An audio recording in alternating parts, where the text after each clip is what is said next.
let me start the recording. Switch screens here.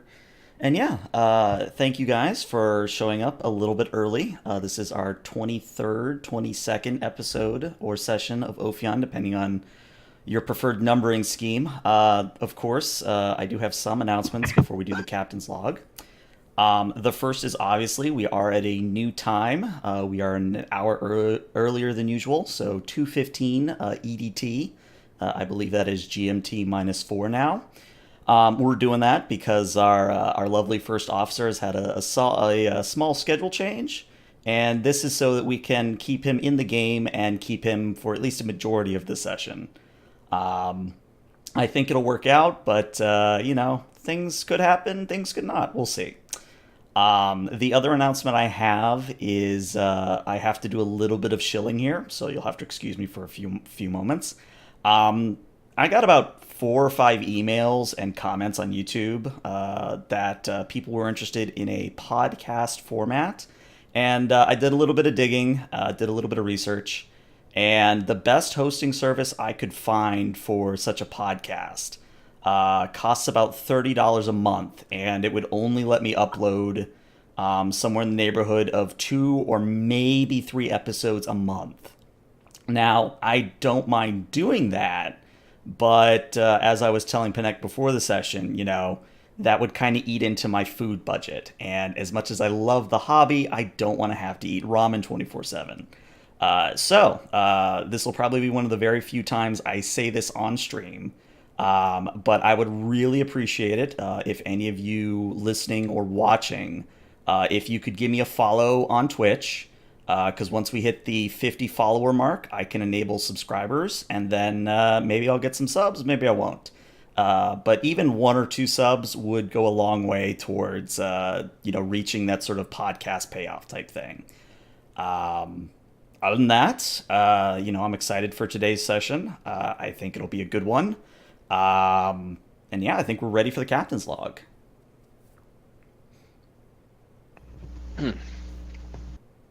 Captain's log, stardate 55486.3. Our engineers have been working for several weeks attempting to reverse some of the damage caused by the Vahiri, as well as Murthrin and Maddox's attempts to repel them. Meanwhile, I've received word that the Aegis is escorting some science and engineering teams to this planet. They should be here within the next few days. Once they arrive, they will be establishing some minimal fortifications so as not to attract attention from some curious Ferengi. We've taken the time to explore the nearby systems, looking for more traces of the Vahiri, but have found no trace, no sign whatsoever. It's possible that our theories are correct, and that they were somehow temporarily displaced. Maddox and Murthrin assure me that the Takan Gateway is once again functional and stable, and ready to turn over to their new caretakers. We will be proceeding through it to the sister Takan facility, estimated 65 light years from here. Probes and other tests show no immediate threat on the other side. The last time we entered a portal, we found a new galaxy. I don't think that this will be as monumental, but that's the point of exploring, isn't it? As the crew begins withdrawing from the surface, I find myself drawn to a piece of Vahiri wreckage on the planet. Something about introspection, I guess. End log. All right. And sure enough, we are going to start off the session with Captain Skull, Lieutenant Commander Panek, and a few red shirts, security officers that are with you. And yeah, Skull, you have more or less tracked down a remnant of the Vahiri, the giant craft that was at one time considered a dreadnought. At best, you're probably looking at a hull fragment that is maybe 3 meters by 4 meters. Scans show that it is still kind of soaked in radiation, so you can't get too close unless you really want to go see Beckett. But yeah, I'm going to let you run your scene. I'm just going to get as close as I can so it feels nice, warm, and tingly, but not dangerously so. And I'm just going to pick up my holo camera that I've brought and just take some personal pictures. Standard coverage of the fragment, and I want you to look out for any any possible remaining Vohiri in this installation. Hmm. We've been over this planet for 2 weeks, Lieutenant Commander. I highly suspect that there's not any Vahiri left. Although I do applaud your thoroughness on the matter. Thank you. It is only a standard protocol and precaution. There may still be insurgents who have gone to ground. I'm curious. Do you have an artist's interpretation of what lies before you, Mr. Panek? Beg your pardon, Captain?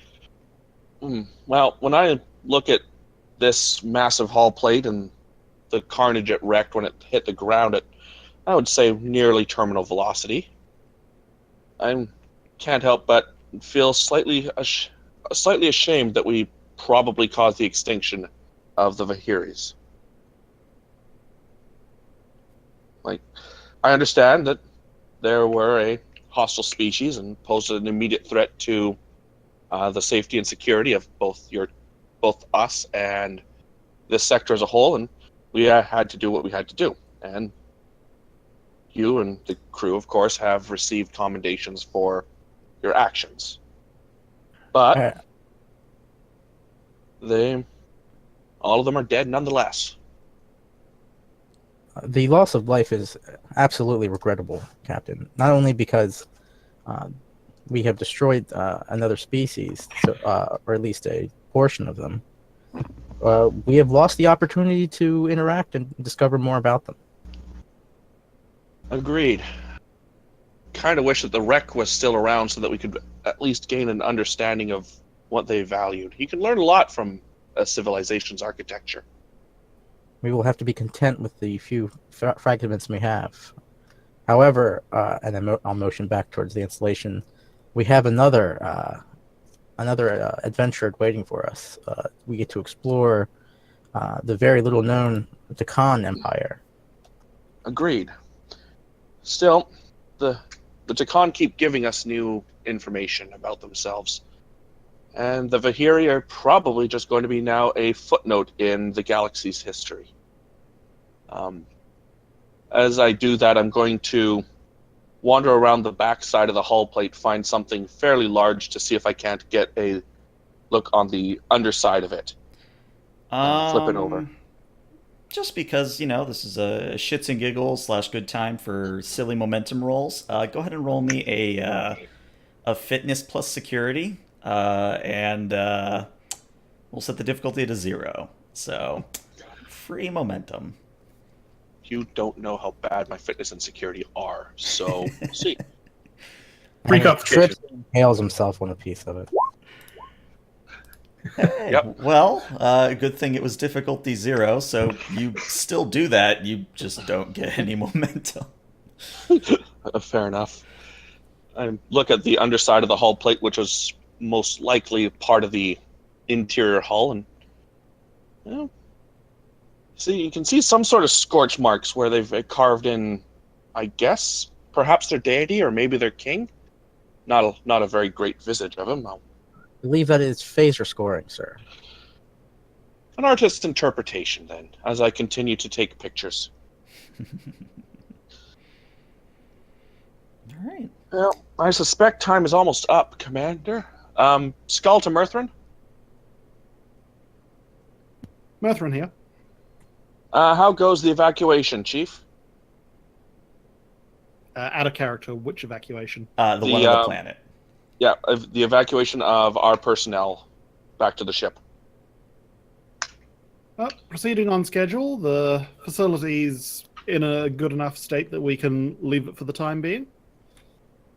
Wonderful. Lieutenant Commander Panek and I are heading back to the ship. We should be ready to depart in 2 hours. I have everything ready. Out of character, we still got the structure damage, right? Because I'm pretty sure we have to go back to space dock to repair that. So, I did a little bit of research on that. Your damage was actually not sufficient enough to warrant space dock. Because it was to the one nacelle, and since you've had several weeks, I would say you probably could have Okay, repaired it cool. no problem. Okay, because that will change what I was about to say. Okay. Yes, the cell's all repaired up and ready to go, so we should be ready to proceed through the dimensional gate on your order. Fantastic. I will see you back on the Ophion shortly. All right. Well, Captain, we seem to be constantly finding these rabbit holes, as you would say, to other places. Yes.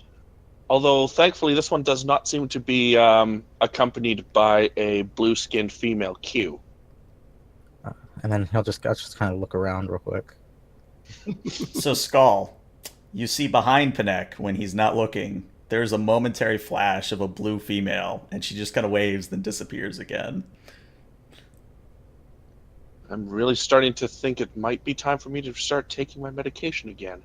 Skull to Ophion, 4 to beam up. All right. So, yeah, all of you return to the Ophion. And, yeah, you guys have about 2 hours before you have to, quote-unquote, go through the portal. So, as usual, if anyone else has any sort of inter-session RP they want to get done, I know, Locke, you wanted to do some research. So why don't we start there? So both for the benefit of recording's sake and for those who might be watching, which project did you decide you wanted to start on first? I think we're going to keep working on the idea of the subspace / dimension shift transporters. Okay. I'll let you define this. Would you say you're still in the formative theory stage, or have you moved on to practical testing at this point? I think he's probably still in the formative theory stage, trying to find the best way if it's using the subspace or a different dimensional thing, figuring out which implementation it works. Maybe incorporating some of that new Scotty transport beaming technology, the initial formulas. Let's say then that this can either be a reason or an insight science. I'm going to make the difficulty a 4 just because it is a complex subject. So it's reason and science. Mm-hmm. Difficulty 4. We have no momentum. Ooh.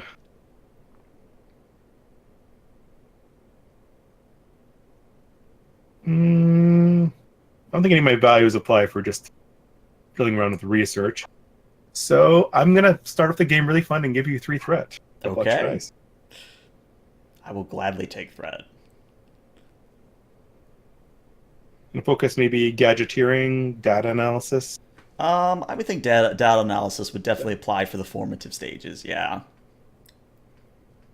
Pouring through the research notes. Nope, that might work. Nope. That will turn us inside out. This might work only for genetically engineered and have an extremely high pain tolerance. Hey, would you look at that? That is 4 successes.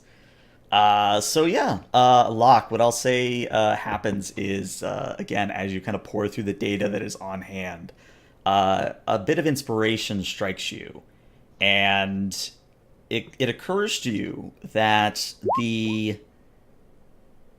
I guess the science behind the Scotty transwarp transportation, it's easily replicatable.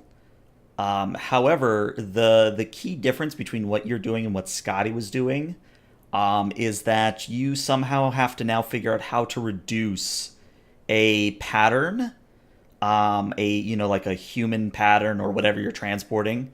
You have to reduce that in such a way that it can be transmitted over subspace, and kind of the same problem Voyager ran into when they tried to transmit the Doctor over the Hirogen data network.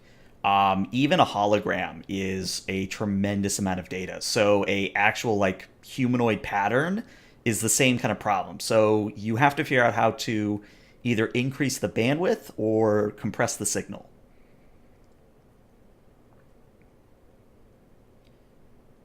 Okay, so that's my Matic and I are probably doing at the moment, trying to compress the information stream and work on the buffering. Okay. And so that you can keep me honest, I'm going to say this is 1 out of 3 successful tasks. And I'll let you do a task pretty much every session that it seems that we can start the session or end the session with. Sounds fair. So probably sitting in my science station with like 5 pads going over the math and data. Mm-hmm. Okay. Murthrin, did you have anything? Or Skull or Panek, did you guys have any supplementary things? I'm good. And I'm not sure this is roleplay worthy, but I think Murthrin's sort of, after a great deal of getting distracted and forgetting about it, going back to that prototype rifle from Svarge's race that we found. Okay. And basically he's like, okay, well, now that Svarge's here, I can sort of get maybe a few insights into the basic principle by like comparing the prototype to her weapon. And like see if there's a way to sort of miniaturize the technology and maybe make it a little less lethal.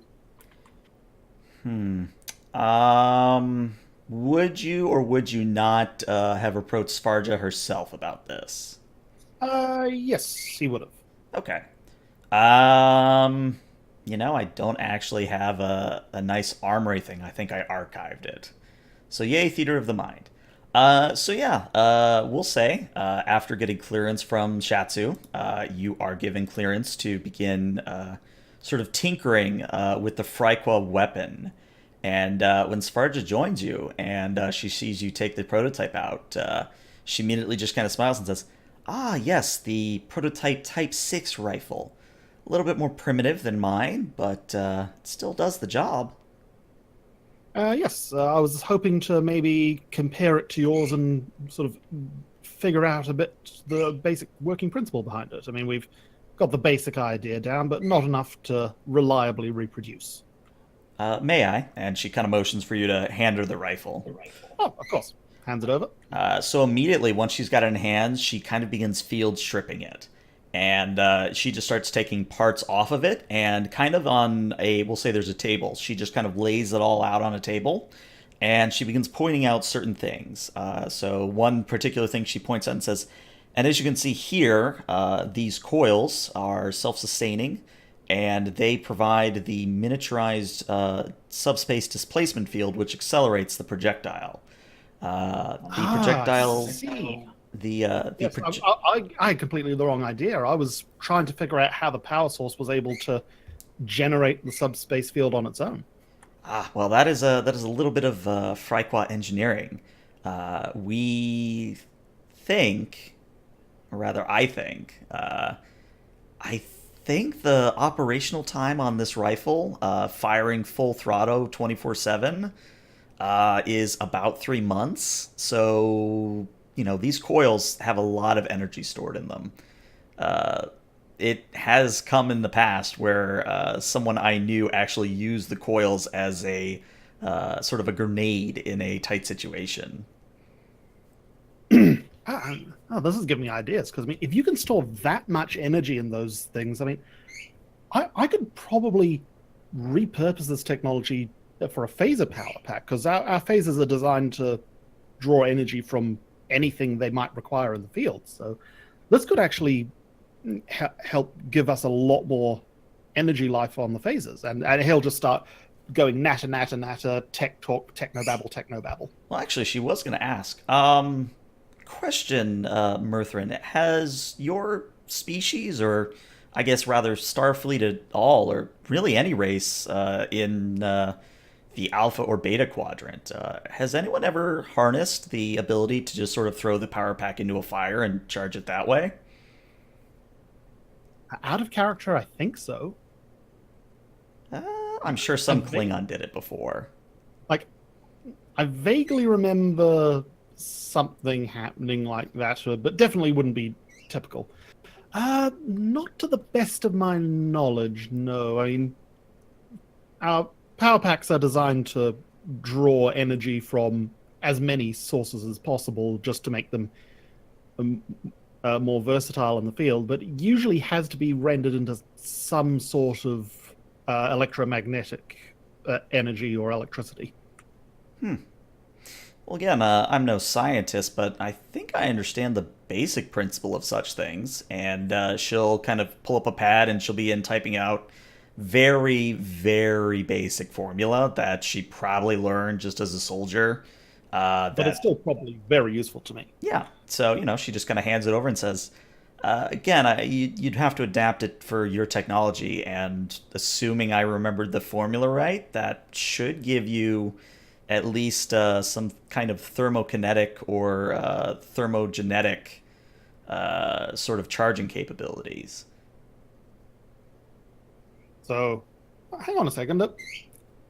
There's a fourth term on this formula that I wasn't expecting to be there. What's that for? She looks at the symbol and says, you have to account for not only the resistance of the power pack, but you also have to account for the high temperature that it doesn't accidentally set off the power pack itself. It's a very delicate thing if you're using the wrong materials. Interesting. I don't think I've seen a few papers back at the Academy about the interplay of high temperatures with this type of subspace interaction, but it's still in the theoretical stage for us. Interesting. And sorry, I'm rambling. Please continue. So basically just goes over and out of character, basically, like the prototype we've got here does a lot of damage, but overheats quickly and has a long cooldown. Mm-hmm. And what he's looking for is maybe making like a one-handed version of it, which isn't as powerful in terms of raw damage, but doesn't overheat as quickly. I would say this would be perhaps a insight plus engineering, because you are kind of trying to gather data from an alien technology source. Of course, I will accept arguments for other things. I'm going to say definitely an alien technology source. Yeah, I'm going to say difficulty here. Let's also make this a 4. That way it's standard. Alrighty.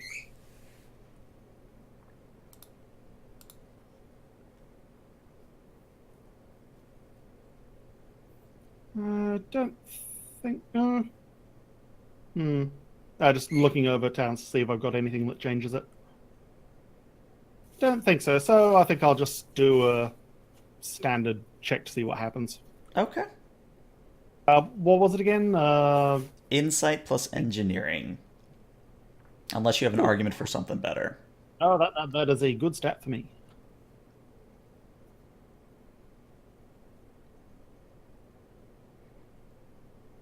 I'm just thinking this is the extended task stuff, right?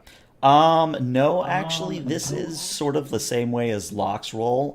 It is a sort of cross-session extended task where you get to do so many rolls per session, and you need a certain number of successes. Keep trying until Yeah. Alrighty. All right, let's just do a standard roll. See what I get off the bat. All right.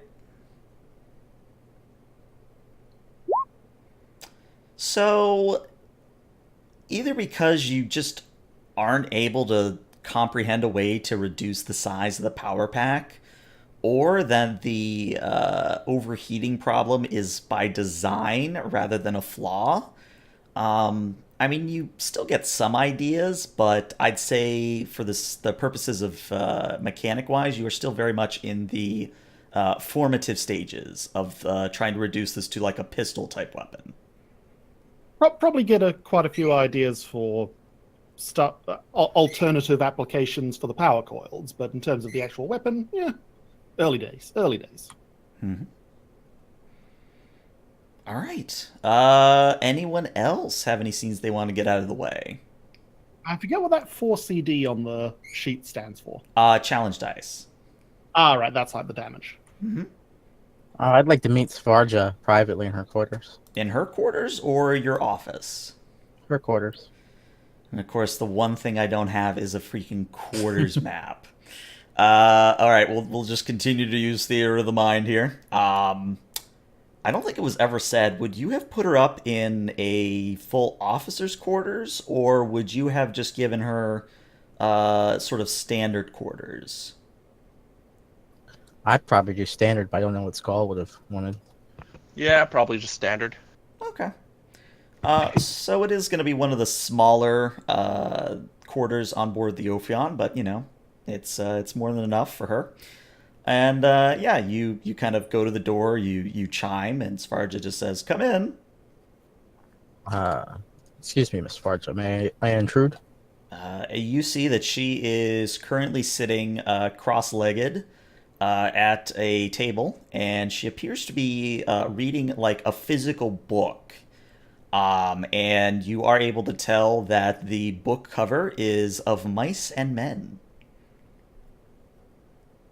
I wanted to take a moment to ascertain your thoughts and current state of mind in regard to your predicament. Undoubtedly, the parallels between your situation and the Vohiri, if they were indeed temporarily displaced, are quite similar. She marks her place, puts down the book on the table, and kind of gives you her full attention. And she says, "Honestly, I don't know that I've really thought about it. Obviously, I wouldn't be opposed to the idea of possibly returning to my own time, but if there's anything I know about time travel, and granted that's not much, I kind of know that sort of thing kind of introduces more problems than it fixes. Granted, I know that kind of leaves me kind of as the only remaining Fryqua unless they flourished in the Andromeda Galaxy, but I don't know. I guess I'm sort of on the fence about it." We have a quite commendable counselor here. If you should acquire her services. But it would appear for the time being that you will be on the Ophion until, I guess, Starfleet Command can decide what action should be taken in regard to your own freedoms. Not that you are detained or anything.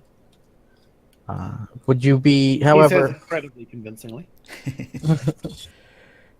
however, I believe the human term is we do not give free rides. Would you be able to start taking on responsibilities aboard the ship? I suppose that would depend on the responsibilities. As you know, I am an ex-soldier, I suppose, at this point. So if you have any security type details you need handling, I would be more than happy to lend my assistance. I would like you to begin with working in conjunction with Miss Shatsu, or Lieutenant Shatsu, providing drill training and giving lessons in any types of physical hand-to-hand combat or martial arts that you happen to be versed in. Miss Shatsu, of course, will do the same for you so that we are on the same page, as it were. There's no reason that we can't learn from your skill sets and you from ours. Understood. I will draw up a lesson plan, I believe is the expression. Very good. I believe having something to do will help center your mind in regards to being alone, as it were. Have I impressed how incredibly alone you are upon you? Not very tactful, Pinay. Yeah. Svarja either doesn't seem to catch the nuance or it just doesn't bother her, and she just says, "I guess we'll have to see." And the shipping intensifies. That is all I wish to speak to you about, Miss Varja. Thank you for your time. Let me return to your book. And yeah, on your way out, she does again pick up her book and continues on reading. All right, let's do a last call because we are kind of already at like 30 to 45 minutes. So, anybody else have any scenes before we go through the portal? I'm good. Going once, going twice. All right, so the allotted time passes, and Skull, you just have to give the order to go through the portal at this point. Very well. Yellow alert, raise shields. All right. Miss Sona, take us through half impulse. All right, so on cue, Sona sends the command signal to the Takan facility via this sort of like interface relay that your engineers had set up. This sets off a chain of events, and the most prominent of which is the gathering of an electrical field around the facility itself. And as the field sort of reaches peak charge, it arcs upwards and tears through the atmosphere right into subspace. The more power devoted to this tear, the bigger the resulting opening. And soon you're looking at an aperture large enough to accommodate the Ophion. And everything seems to check out on the green, both on the ship and with the facility and the portal itself. So she just has to kind of fly you on in.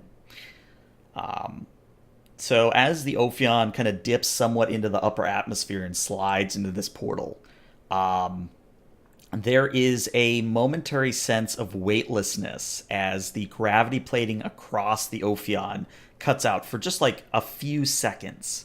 And there's also sort of a resulting turn of the stomach for the more queasy individuals on board. But very quickly, when you transition to the other side, all of that fixes itself.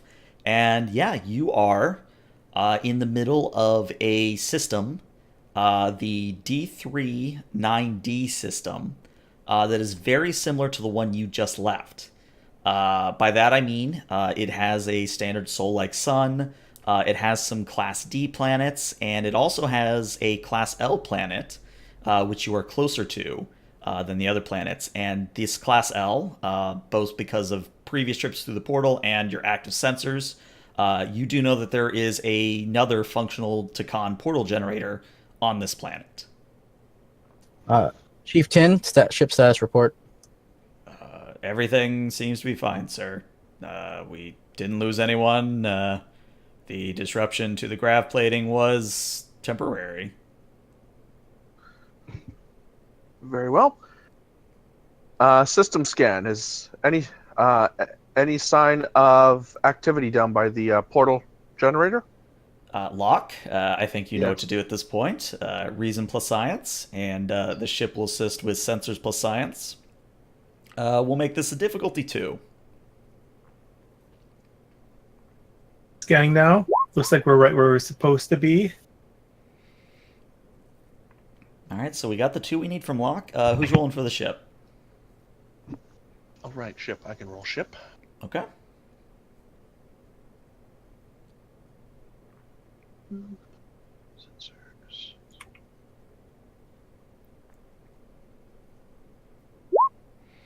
All right, so unfortunately, no momentum.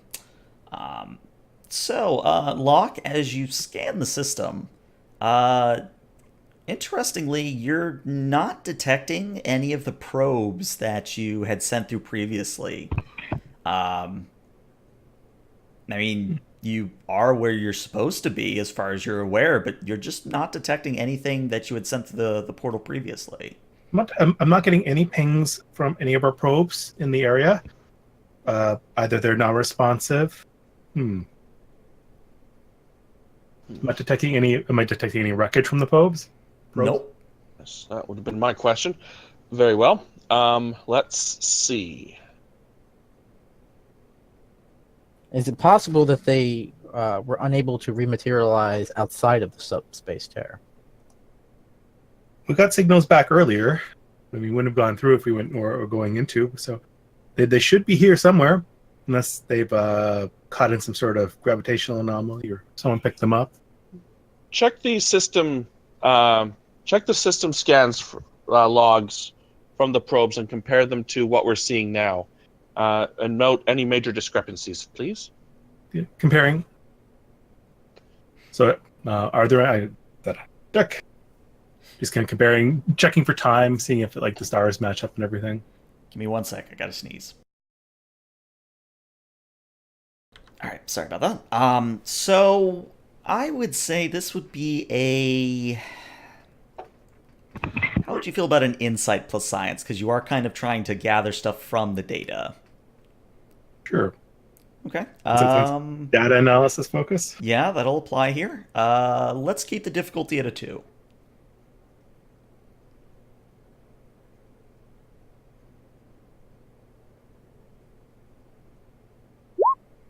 Yeah, you get the 2 you need.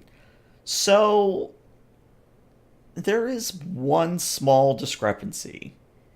And that discrepancy is that we'll say the third probe that you sent through to this side, it reported that the sun was going through a period of stellar activity. So solar flares, ion storms, etc. However, as you sort of compare it to the active scans of the system, there's no sign of such activity. And even though stars can be fickle things sometimes, usually such periods of activity last for years, if not decades or centuries or hell, even millennia. So it's very odd that you're not detecting, that sort of a thing. Uh-oh.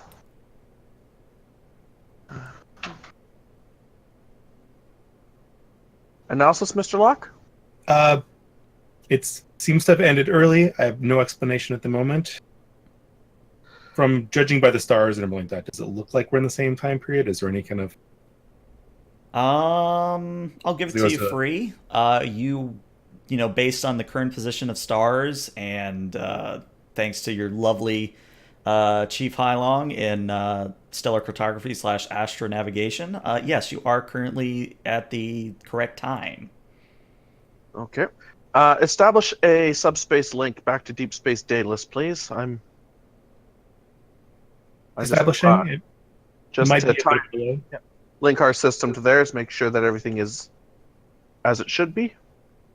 All right. It's been quite some time since my class in astrophysics back at the academy, Captain. But things like this tend to not happen. Agreed. Usually the conservation of matter is, and the object permanence is a thing that is still highly touted among most physicists that I remember learning from. It is a big universe. We haven't really studied the star much. Not impossible. It could be some sort of different stellar eruption cycles. Very well.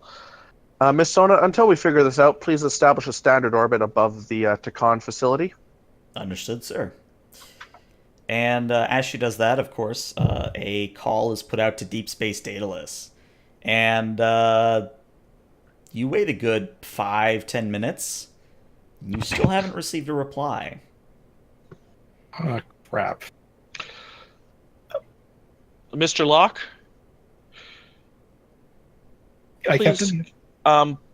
Please scan the what's the phrase I'm looking for? Please scan the quantum signature of the planet and compare it to our own. Okay. The captain begins slouching in his chair and starting to place his hand on his head. Scanning going through all the obvious answers. Mm-hmm. All right. I'm gonna make this another reason plus science assisted by these ship's sensors and science. I am gonna make the difficulty a 3 this time. Okay. I can roll ship. Do we want to bank some for it to make sure we get the right answer? Ooh. Well, the roll has been made, so either the ship gets 2 successes or the answer is maybe not what you wanted. Yeah, so you go to scan the underlying quantum signature of both the planet, the surrounding area, and comparing it to your own, and either the sensors are encountering some form of trouble, so some form of interference, or some sort of leftover kind of fugue from going through the portal, or simply the results you get indicate that the quantum signature is similar. The quantum signature is within the margin of error, margin of variance. I'll continue to run scans to see if I can narrow it down, but it appears we're in our universe still. All right. Captain, Thankfully. Yes, Mr. Panek. our logical move would be to secure the Takan base on the planet side, in case we needed to use it to return back to the previous sector of space we were in. Agreed. And perhaps they have some sort of transmission logs to indicate recent gateway activity. Assemble an away team and go have a look. I will Yes, aye, Captain. However, I would also like to point out that our secondary objective should be to determine this anomaly within the sun. I do not want us to stay here and find out that it suddenly goes supernova very randomly. The anomaly with the sun, looking back at the logs, could that have interfered with the signal at all? It could have, yes. Very well. Mr. Locke, if you could put your considerable brain power towards such a theory. I've left in the turbo lift now. Okay. Out of curiosity, who would you be taking down to the planet? I'll take Matic. High Long. Okay. Can I take the Scorpion security guy? The Scorpion? Sure, you can definitely take him. I love it when we get screen time with supporting characters. All right, so Kyrano's going, Matic is going, Hylong is going. Anyone else? Would it make sense for Mirthrin to come along? Probably. Maybe. Yeah, it's up to Mirthrin, Three really. engineers better than one. All right. As long I as mean, you he'd definitely promise- be interested in looking at the facility. All right. 1, 2, 3, 4, 5. Yes, that's everyone, I believe. All right. So now that I've finished doing tokens, would you fly down on a shuttle or would you beam down out of curiosity? Probably beam down. Yeah, I don't see any reason, unless there's some sort of interference. No, you should be able to beam down just fine. Already. All right. So we come back to this map, which we've seen a lot of, but it is a sister facility. So yeah, as you kind of materialize, you do see a very similar sort of installation. I will say the big difference between the one back at K96Z is that this one obviously does not have the electrical field around it, and it also just kind of seems to be, I guess the word would be inactive. You're not detecting a whole lot of active power sources in there. So I guess it would be the equivalent of saying the facility is in sleep mode. But it doesn't look as if it's been disturbed or ransacked. Nope. Looks to be in pristine condition. All right. Kyrano is going to start by scanning for life forms. Okay. Reason plus science. Difficulty 2. Very well.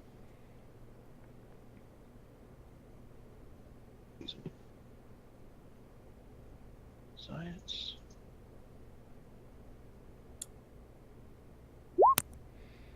All right. So, because this is a Class L planet, you're not supposed to detect any life signs, so it's a good thing when Kyrano does his scan that the only life signs he picks up are those of the away team. Sir, I'm not detecting any life signs here. We appear to be alone. Thank you, Mr. Serrano. Chief Hailong, see if you can pinpoint any energy signatures that are still active, and let's head back in. If the layout of this is the same, we should be able to find our way to the control center, no problem. All right. Locke, I'm going to let you roll and do Hailong. That way. I was assuming that. Yeah. You all head into the facility, and again, it doesn't look like this place has really been touched. Interestingly, though, there doesn't seem to be like a layer of dust across everything. It just seems like this is a well-kept facility. And as Hailong sort of scans and leads you deeper into the facility, eventually you do arrive in another sort of control room comparative to the one you found on the other side of the portal. And everything seems to be active. There are active readouts of both the power generator and of the facility itself. I think the only difference is that where the control room on the K96Z planet was sort of green in color, this one is colored blue, if it matters. Well, you brought it up, so it must. Mercer and all sort of head in and using what they've picked up about the other facilities, start trying to turn the place on and get some readings. Okay. I'd say since it's been close to a month at this point and you've had hands-on with this, go ahead and we'll do a control plus engineering. The difficulty will be a 3, but Matic or Hylong can assist you on this. How long? If you would be happy to assist. Absolutely. All right. So we'll say And for... we're... Oh, sorry. Oh, no, you go ahead. And since we plumb out of momentum, I will add a threat to get a bonus die. Okay. We'll say for Hylong, hers is a control plus science. Because she's observing and giving advice based on what she knows of the facility rather than like active engineering principles. Because jury rigging probably wouldn't apply. No. All right, well, there's 2 from Murthrin. Ooh, Complication yeah. from Hylong. Very interesting. this is it all like the other facility. The power relay should be here. Oh. And yeah, that is quite literally what happens is as you try to turn the facility on, you accidentally turn it off. And you actively hear, like before there was sort of a low hum in the air that kind of indicated that the power was on. It just goes silent. Okay, this may prove a little difficult to fix. Doesn't seem to be exactly as the other one. Perhaps the different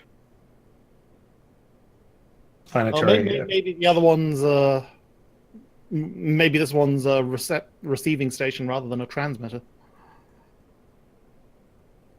or made for a different purpose, for that matter. I'm gonna walk over to a console. Am I detecting any security shutouts or lockouts? No, because the console is literally powered off. In fact, the only light in this room now is whatever flashlights you would have brought with you as part of your standard complement. Right. Well, Perhaps there's a complication within the power core. maybe. I guess, and Mercer will sort of shrug and sort of indicate to head in the direction of where the power reactor should be. Okay. So you take a few more twists and turns, and it's probably a little eerie to kind of go down these dark corridors with kind of flashlight light only. For some of you that are a little bit more jumpy, you obviously might be a little bit unnerved, a little bit anxious.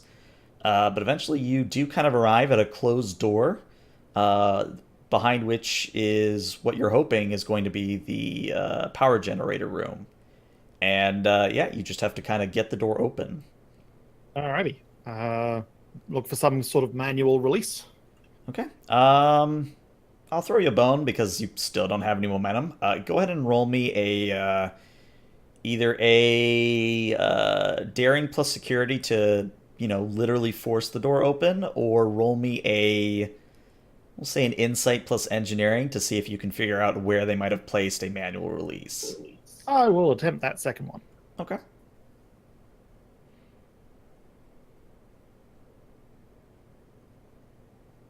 Oh, difficulty is only going to be a 1. So yeah, you get a momentum. It's kind of like in DS9 where they kind of pop off a panel and there's a lever inside. You pull the lever and the double doors do slide open.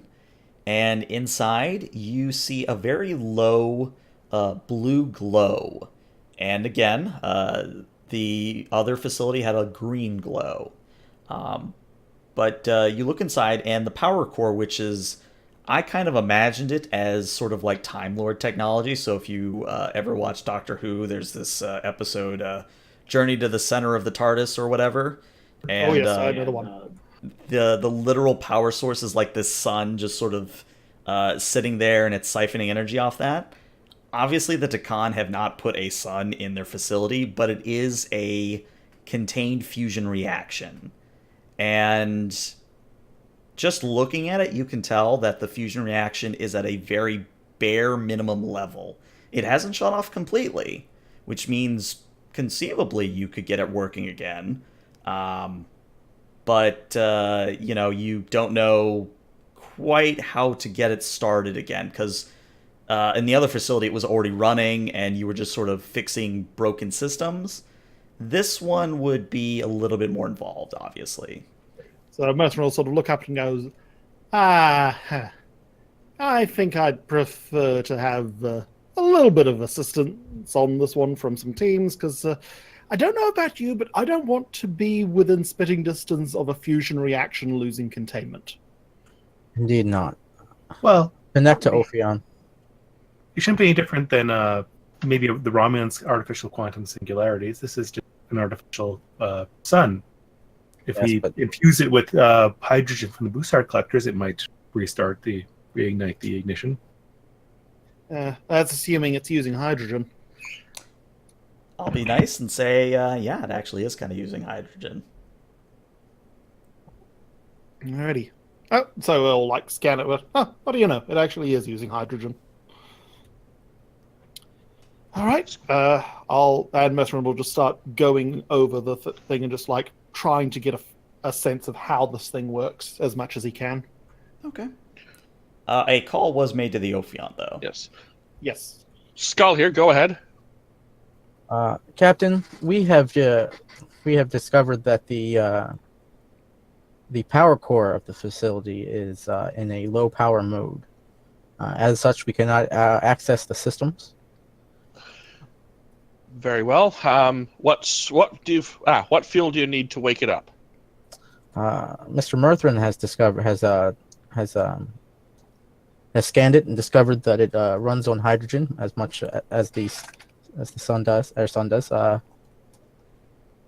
If you could send down an engineering team or two, I'm sure he would appreciate the help. I'll have Prague get some. I'll have Prague assemble a team and beam down shortly. Also, Captain, I can't quite explain this phenomena, but I believe you would call it a hunch. Something in my gut. Well, this is a rare feeling indeed. What does your gut say, Mr. Panek? We are dealing with a fusion reaction on a smaller scale here. And we have recently encountered an anomaly with a much larger fusion reaction happening also in the system. I do not quite believe in... I think coincidence is a thing, but lately, I just don't know, Captain. So noted. Mr. Locke is still plugging away at forms and theories, and he seems to be muttering a lot under his breath. We'll keep you appraised of what happens down here, Captain. Same as up here. If you need any more hydrogen, let me know. We can easily collect some from the nearby star. Connect out. Skull out. All right. So, we'll handle this more in a narrative fashion. So you bring down 2 or 3 engineering teams, and there is some grumbling among them because they're having to fix this thing again. Well, at least this time it's not in danger of exploding. This is true. We hope. Yeah, keyword we hope. I guess my question becomes, how much hydrogen would you attempt to infuse into the reaction? Less rather than more, I think. Murthrin's going for the cautious approach, and basically a failure on the dice is him going, I'm not confident enough that we can do this correctly, and just not doing it.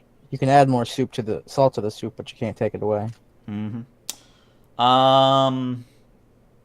Let's call this a control plus engineering. Matic will assist you, because I feel like Matic hasn't been able to do anything yet this session. And the difficulty was going to be a 4, but you brought down engineering teams, so I'm going to make it a 3 instead. And the default task is, again, control plus engineering, unless you have a better argument.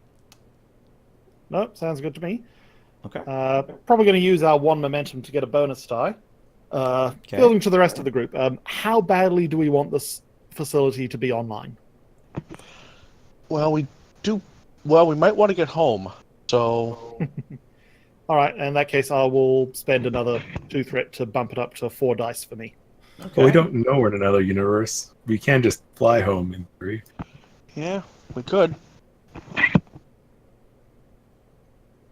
Not metagaming. Because I don't have any applicable focuses here. All right. All right, so you get the 3 successes you need. And yeah, Matic gets you another one, so you get that momentum right back.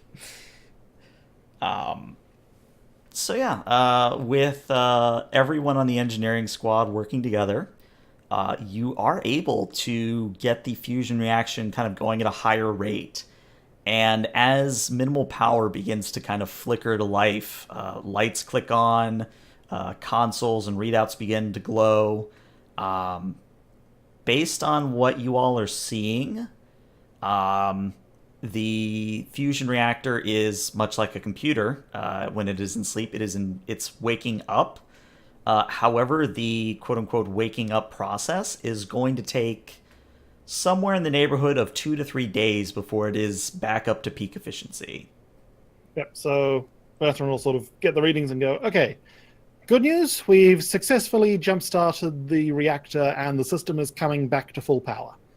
Bad news, full power in this case is about 48 to 52 hours away.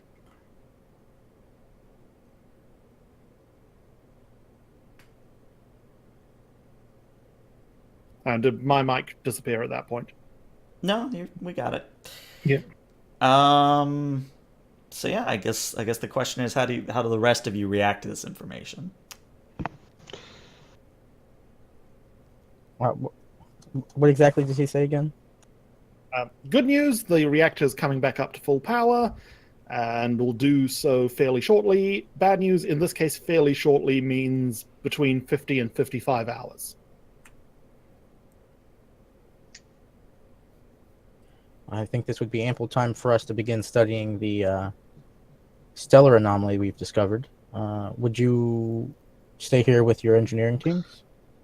Yep, we can stay here and monitor the situation, get a proper layout of the facility. Sorry, was that I thought that I may have misheard. Was the stellar phenomenon on this sun or the other one? This sun. Oh, Yeah, okay. like the one on the system, Ah, my bad. not the fusion reactor. Right. All right.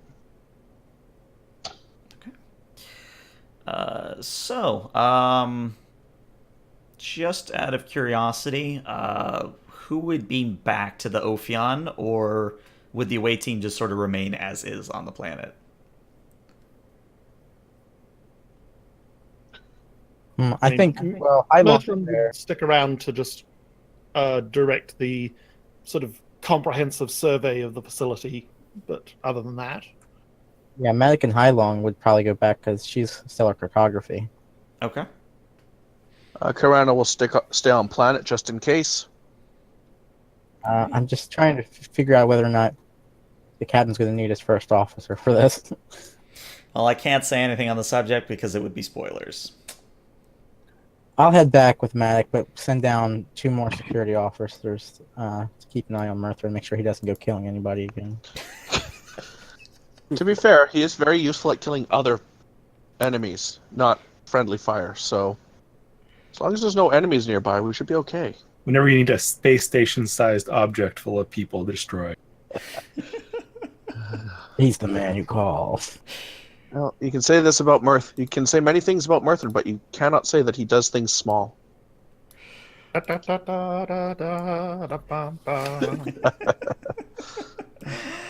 All right. So yeah, you all, well, most of you anyway, kind of arrive back on the bridge, and where are you heading from here? All right. Mr. Maddock, Mr. Locke, please configure the shields for metaphasic protocols. and take us towards the sun, and start scanning that anomaly. Hi, sir. While on our way, I'm going to try to use my comm station to try to figure out what the hell happened to our probes. Okay. Yes. We detected any comm static signals from anywhere? Roll me a 1d100. Who's going to do that? I got that. I asked the question. Have we picked up anything? You have indeed. You have picked up a signal. It's very faint, and it's encrypted, but you are able to determine it is Klingon in nature. Oh, Locke would be trying to crack that. He does. Cracking encrypted signals? That sounds like a Sunday night. I'll forward it to his station from my comm station immediately. All right. So again, let's deal with the metaphasic shielding, because again, it's a good momentum generator. Matic, again, if you would be so kind, we'll have you do we'll do a control plus engineering, because I think by now it's a very standard sort of thing. Difficulty here is only going to be a 1.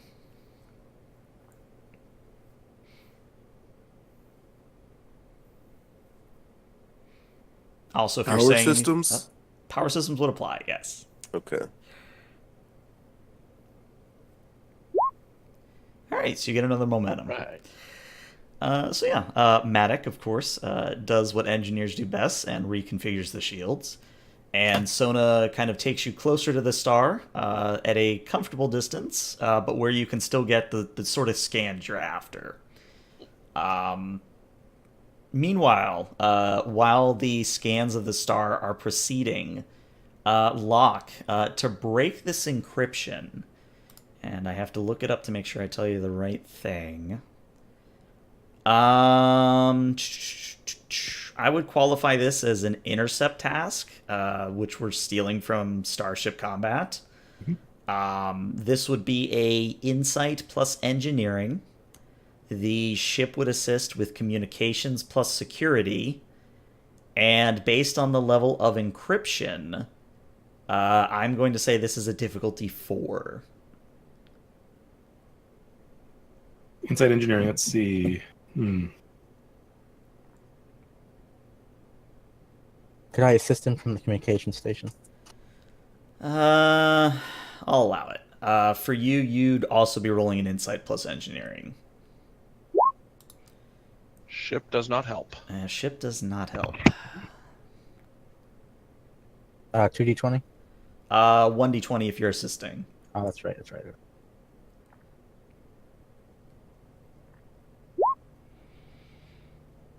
All right. So it's on Locke to get 3 more successes. I'm going to spend one of our momentum to get an extra dice.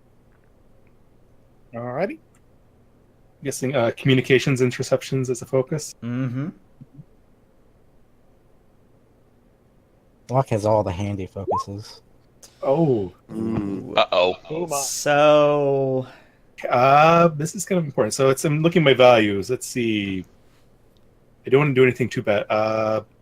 Value for rerolling by determination. I believe in the Federation. Really want to do what? What other values you got? We are many, we are one. Working together. Anything else? Yeah, I don't think any of them really apply right now. Yeah. Do you have any saved milestones that might be come into play here? Nope. I think we just fail. I think we fail, and it's obvious that someone is trying to intercept their communication. Indeed. So narratively, Locke and Penect, as you're working together, either the act of trying to decipher the symbol causes this, or one of you simply engages something they shouldn't by accident, but a sort of like a sonar ping emanates from the Ophion. Oh, Captain, we picked up a signal. and I think we accidentally reflected it back on them, pretty much announcing our presence to whoever was sending the signal. What do you know about the signal? It was Klingon in origin, so at least they're our allies. But assuming that, I don't know why they'd be out this far. Agreed. This is well beyond their borders, and Klingons aren't known for casual exploration. Maintain yellow alert. Aye, sir.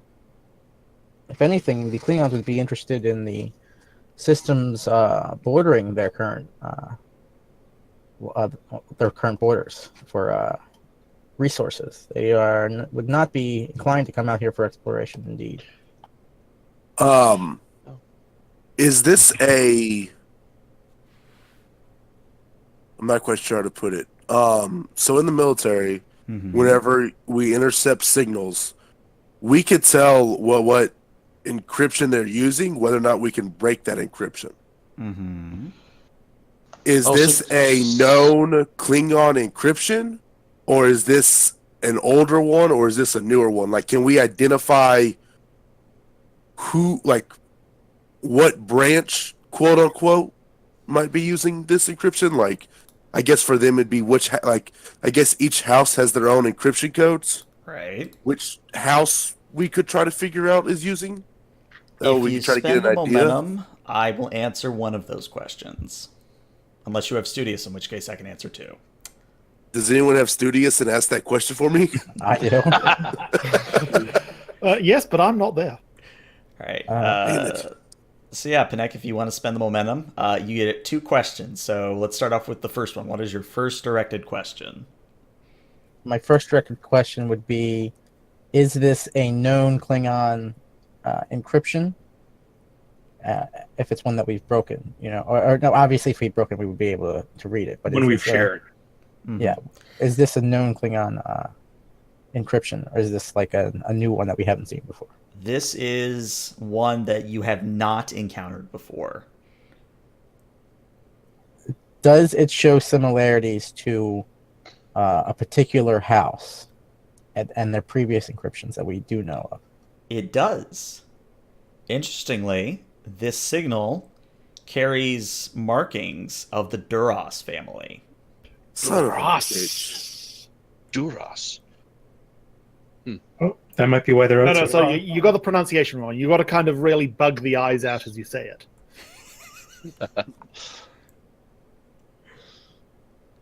Captain, I believe this encryption shows similarities to ones detected by the Federation in regards to the Doros house. Duras. I know that name. Oh, they were the ones that destroyed the Enterprise D, weren't they? Indeed, sir. I believe we have captured much of their encrypted messages between them and the Romulans during their attempt to overthrow the Klingon Council. Oh, yes, that's right. I just quickly do some quick research on my own personal console on Duras and Federation history. Well, of all the Klingons, it had to be them. Very well. Full sensor sweeps. I want to make if there is a Klingon ship anywhere nearby, I want to know about it. The signal was rather faint when we first detected it, sir. Yes, and now that we've made our presence known, well, that might change.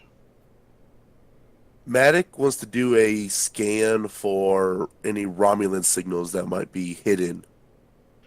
No, sensible precaution because of Duras. Yeah, let's keep it as an intercept task. So another insight plus engineering. The ship again will assist with communications plus security. I'm gonna make the difficulty here only a 2. Okay. Alien technology? No, if it was alien encryption, I would have said yes. I like. Ophion helped twice, and I suggest using the first roll. Yeah, let's use the first one. Quantum mechanics? It's communicating over subspace? Nah, can't give you that one either. Phaser-based weaponry. That one applies. That's an interesting method Oh, of son of a communication. bitch. Is there a Romulan this way? Pew pew pew. Nope. All right. So as the phasers fire for some reason, the good news is that you're not detecting any Romulan signals. However, at this point, the Ophion is not only sending out pings of its location, but it is also basically squawking. And for those of you not familiar with the term squawking, it's when a boat in distress basically, sends messages on all channels saying, "Hey, hey, help, help, help." Except in our case, it's not specifically help, it's just noise, interested. We're here. We're here. Technical expertise doesn't apply, does it? Nah. Okay. Well, that was The humorous. dice hate us today. Oh God. We're at level 4 diagnostic on the comm array. And then I'll approach the captain's chair. Yes, Mr. Pinnock. Captain, it is my understanding that the House Doros does not abide by Klingon treaties and alliances. And we currently Agreed. have a sizable away mission on the planet. Yes. While I understand that we must continue with our study of this stellar phenomenon, perhaps it would be prudent to engage MVAM and have one section of the ship remain in orbit. Agreed. Take command of Section Gamma and head back to the planet, please. Aye, sir. Thank you. All right. I get to start playing map jockeying here, but I'll make it work. All right. Pinnock, would you be taking any other named characters with you to Gamma, or no? Because remember, Whoever- you do have a full Gamma supporting crew if need be. Oh, yeah, well, I'll take them then. Okay. Let me find where I put their tokens. Let's see. What bridge are they on? Are they on Beta? No. Are they on Alpha? Yes, for some reason they are on Alpha. So let me just grab their tokens. I'm missing... There he is. Alright. So, narratively, as I drag tokens around here, narratively, the ship does split into 3. And, of course, Gamma Shift does take over Gamma Section. Same goes for Beta and Alpha similarly. We could just split into 2, right? I don't know how that works because we've never seen the Prometheus in 2 parts. I mean, theoretically, I suspect it's possible, but Yeah. up to the GM. Can we not just separate the saucer section and then the other 2 parts could separate from each other, or? Well, the saucer section would be the primary hull. So pretty much if you did take the saucer section, everybody else would have to go to another bridge because, the main bridge is on the primary hull.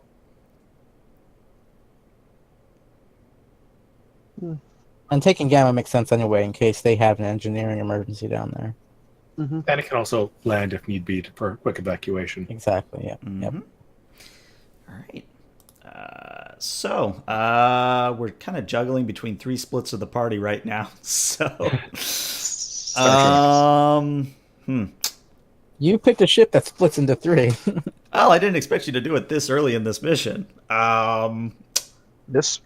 Oh boy. Okay. Yeah. Let's see. We'll go back very quickly to Murthrin on the planet with the away teams.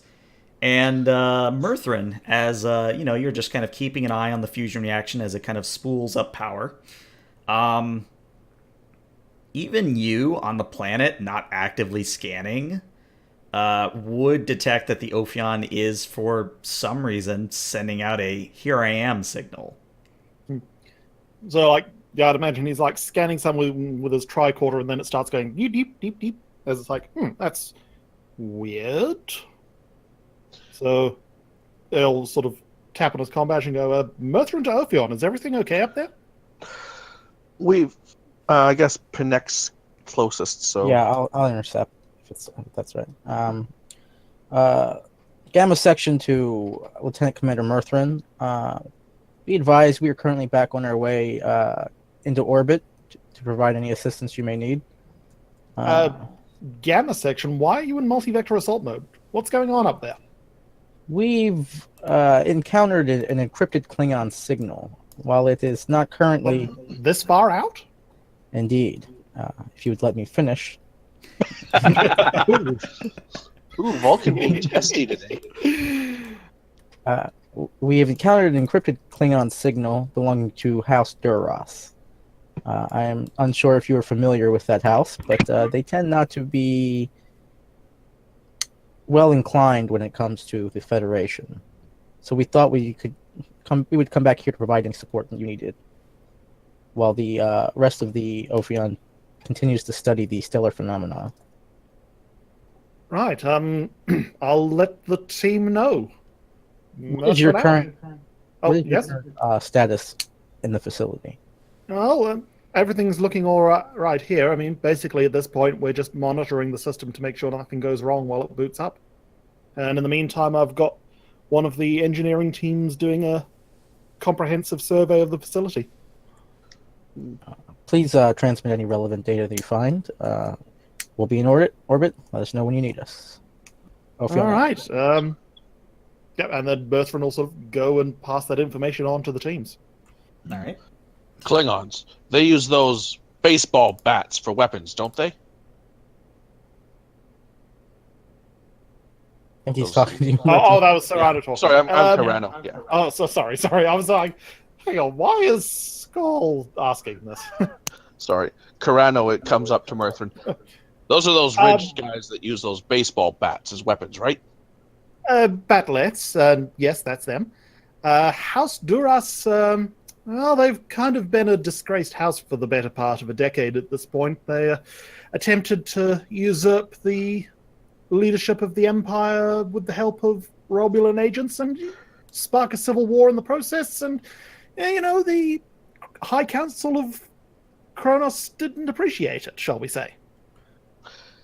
Galactic politics are weird. I mean, to be fair, Klingons are a lot simpler than most. They're all about honor. They have honorable duels and stuff to sort out their problems, and they don't like it when people are sneaky and deceptive. We had to we trained against them a couple times on the holodeck. I look forward to fighting one in actual physical combat.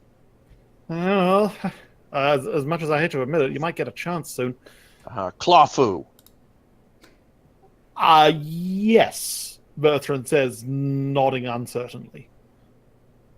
And then I just scuttle away looking for possible defensive locations. Am I correct in guessing that Clawfu is Kapla or? No, that's his martial arts style. Ah, okay. Clawfu. I'm just picturing Dr. Zoidberg right now. It's probably a little more nuanced in the original Scorpy, but the translation matrix still has a few kinks. Yeah. It's kind of like how Klingon doesn't always translate, so. All right. I tell you what, since this next scene is going to be pretty long, why don't we preemptively take our break here? So be back in 5 to 10 minutes, guys. All right, perfect. Right out. Alrighty.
All right, I'm back.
Oh yes, not sure if I specifically told you, ELH, because I can make the 2:15 time, no problem. It's just it'll be 2:15 and probably not much earlier before that, because basically I'll just be driving straight there from work and immediately turning the computer on. No, that's fine. Even if you run a little bit late, as long as you're here, that's kind of what matters. It'll mostly depend on exactly how late the day shift is. Yeah, I gotcha. Let's see. Is there anything I can do during break?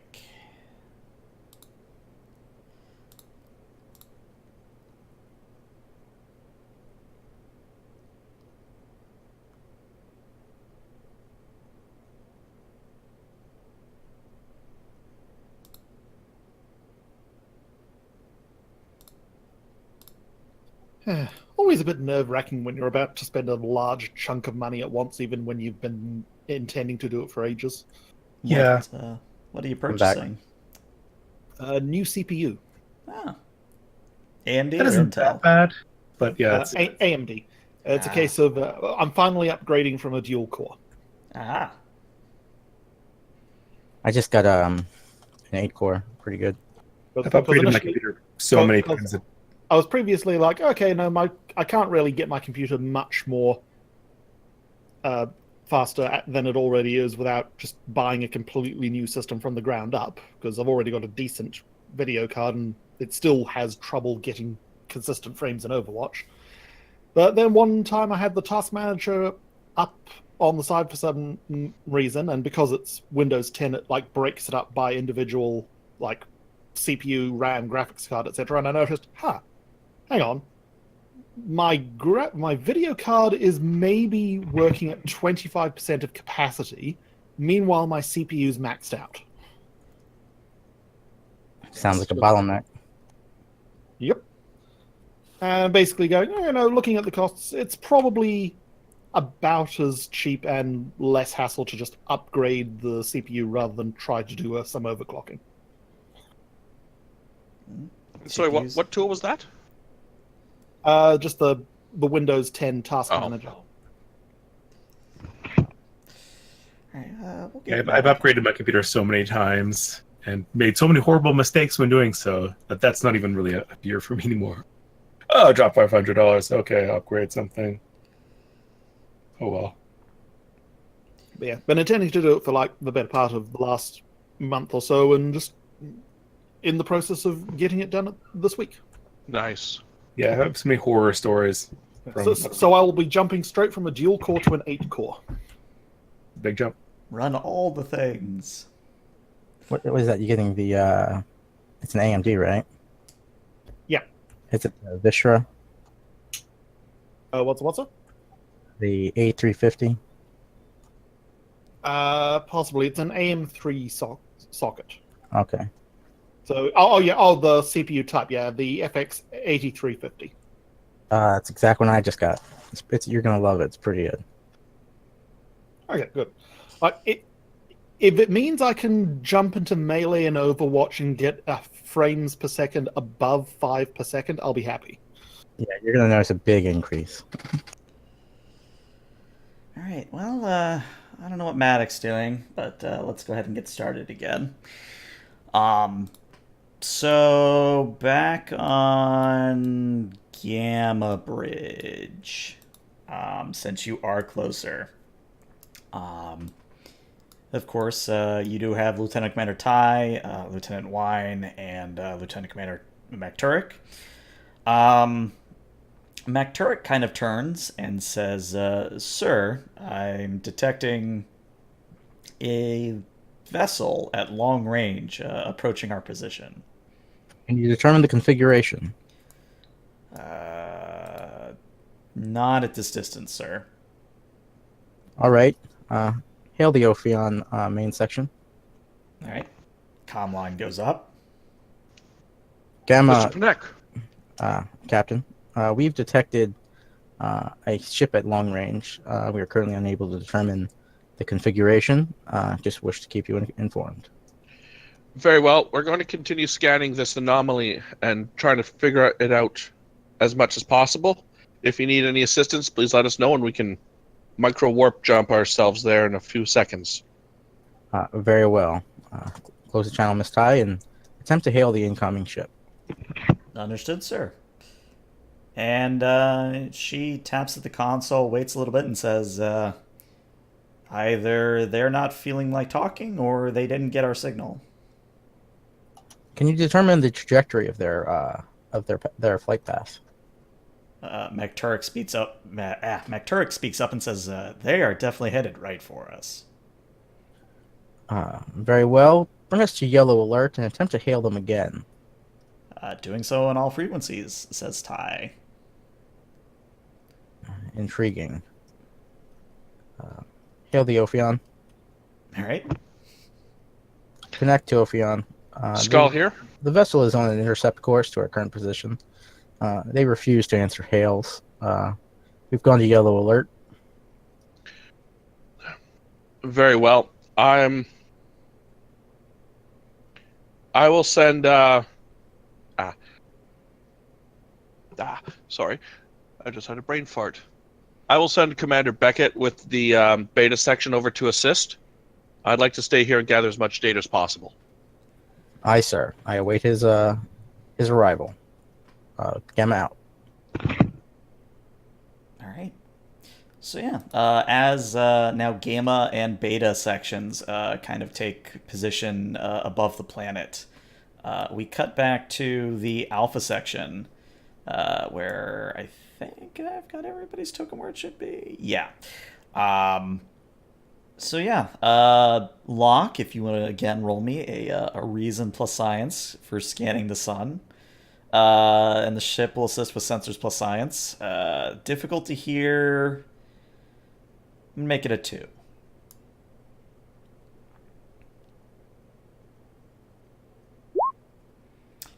Wow. That's it's Focus the crap of the Edson. so good news, bad news. Man, these are how many complications is that tonight? I think I've rolled like 3 or 4. So focusing all the effort on the sun, oblivious to everything else. So, you know what? I'll take threat instead of the complication. So, Locke, as you're scanning the sun, you do confirm that it has not undergone a period of stellar activity within the past probably 30,000 years, and it doesn't seem to be scheduled, quote unquote, for one for quite some time. As far as sensors are able to determine, this is just normal star doing its thing, which again is discrepancy from what your probe showed. So either the probe set a false reading, Captain, or this star is very unusual and unlike anything we were shifting anomalously. I have no explanation. Very well. Prepare a probe and keep it, set it up to monitor the sun's activity and tie it back to us in real time. I want to get back to the planet and see what the ship is. Aye, sir. Launch probe. And so you fire off a probe and it begins returning data. Out of curiosity, when you rejoin the rest of the sections, do you stay in MVAM or do you join the ship back into one? Probably join back into one. I like the MVAM as a trump card, just in case. Okay. So everybody comes back together. We'll say narratively this probably takes over the course of an hour to 2 hours, so it's not like you literally just were in MVAM for the shits and giggles for 15 minutes. So now I gotta move tokens again. So Panek comes back on board. I think that's everyone on the bridge anyway. By this point, the oncoming ship signature has gotten closer. And again, the interest of getting you as much momentum as possible, Locke, if you'd roll me another sensor scan, this time the difficulty is only going to be a 1, and the ship is still assisting you. Sooner or later, by law of averages, we will get some momentum. Mm-hmm. Yes, it's been a fairly scant session, hasn't it? All right, Maybe well, not. We're usually bursting with it. Yeah, usually you guys are like 5 or 6 by now. Apparently RNGesus just does not want to give you a bone today. Nope. So you pass, which is the good news. It is, based on what you're able to determine, it is a Klingon Negvar class. Ooh, those are tough. And interestingly, behind it seems to be 2 Galler classes. It's like 2 Galler class, the Cardassian ships. I'm just going to give a weary look to Locke and Panek and just say, are you certain that you scanned the quantum signature of this universe properly? Well, we didn't really have any frame of reference for what the quantum signature for this planet was before. Could be this planet itself is slightly variant. Very well. Any signs that the Cardassians are chasing the Klingons? If they were, would they be heading directly for us? Perhaps they're seeking assistance from us. Also possibility. Still, yellow alert is Also, prudent. I don't believe Negvar class would have any trouble fighting off 2 Galler classes.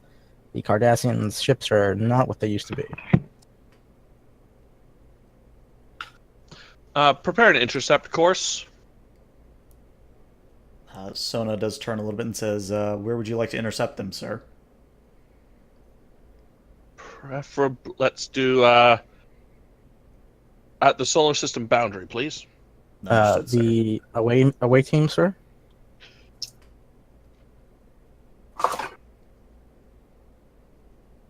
Yeah.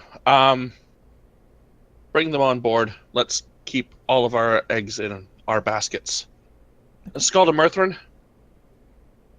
Murthrin here. We are picking up a incoming Klingon Cardassian fleet, and you hear the confusion in Skull's voice. On the side of safety, we're beaming everyone up. Understood. But Murthrin's away team, prepare for emergency beam out. All right. Transporter room, bring them all up. All right, so kind of all at once. Everyone on the planet's brought back up to the Ophion, and Sona moves the ship to the edge of the system. And yeah, I'm just gonna preemptively put us on this map. No, I'll wait. So as you wait, there's approximately 15 to 30 minutes before the Klingons and Cardassians arrive. So is anyone doing anything noteworthy that I should be made aware of? Locke would like to beam aboard an asteroid and scan its quantum signature to see if they can double check. Okay. I believe I said it was a reason in science before, so I'm going to stick to it. I'm not sure how classified the Mirror Universe shenanigans on DS9 would be, but... I'm going to be... Let's see. Go ahead. I was going to say, let's resolve your task, and then we'll get to you, Panek. We'll say this time, instead of sensors and science from the ship, we're going to do computers and science. Possibly because that could give you a better role. Matic is going to assist with that. Okay. Nope. Matic, you're I'm going to not assist with I'm going to say probably a reason plus science of your own, if not reason plus... yeah, I think for you it would be reason plus science as well.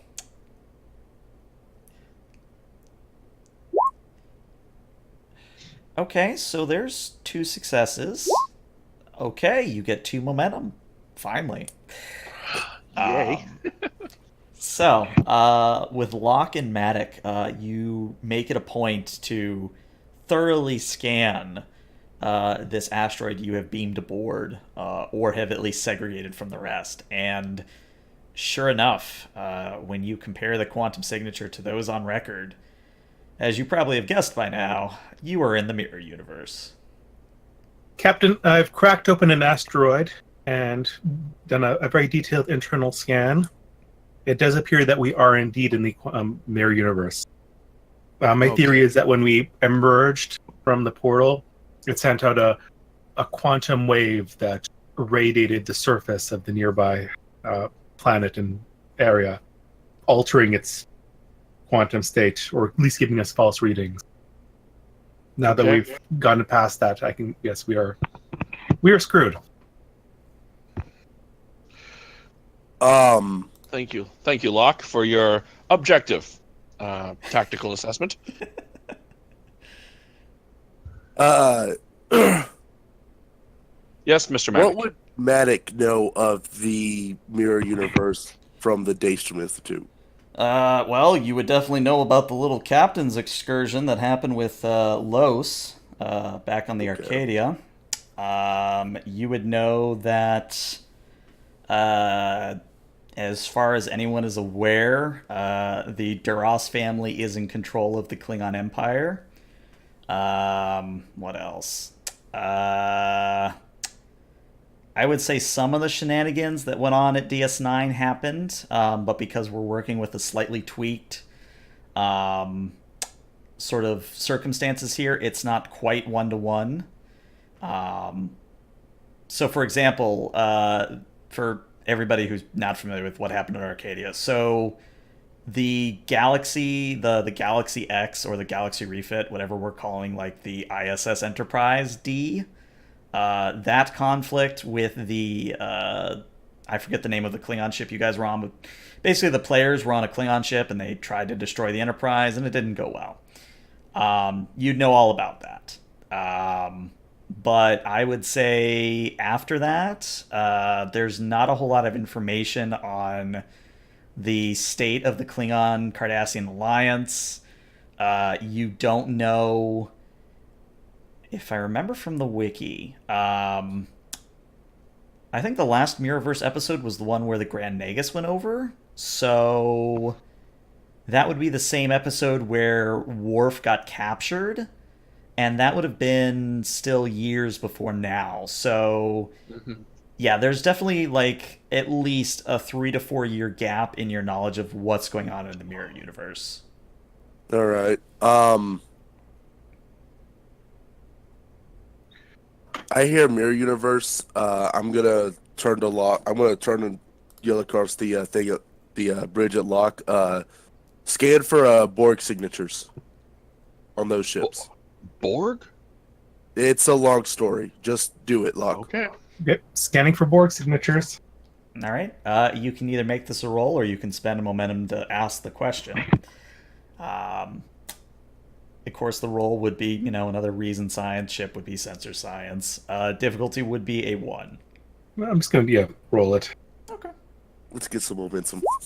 Get another one of those complications. All right. Well, you're getting one momentum so far. Someone else can roll for the Ophion now. My I RNG. will do that. I'll do it. Okay. Sensor science. Yep.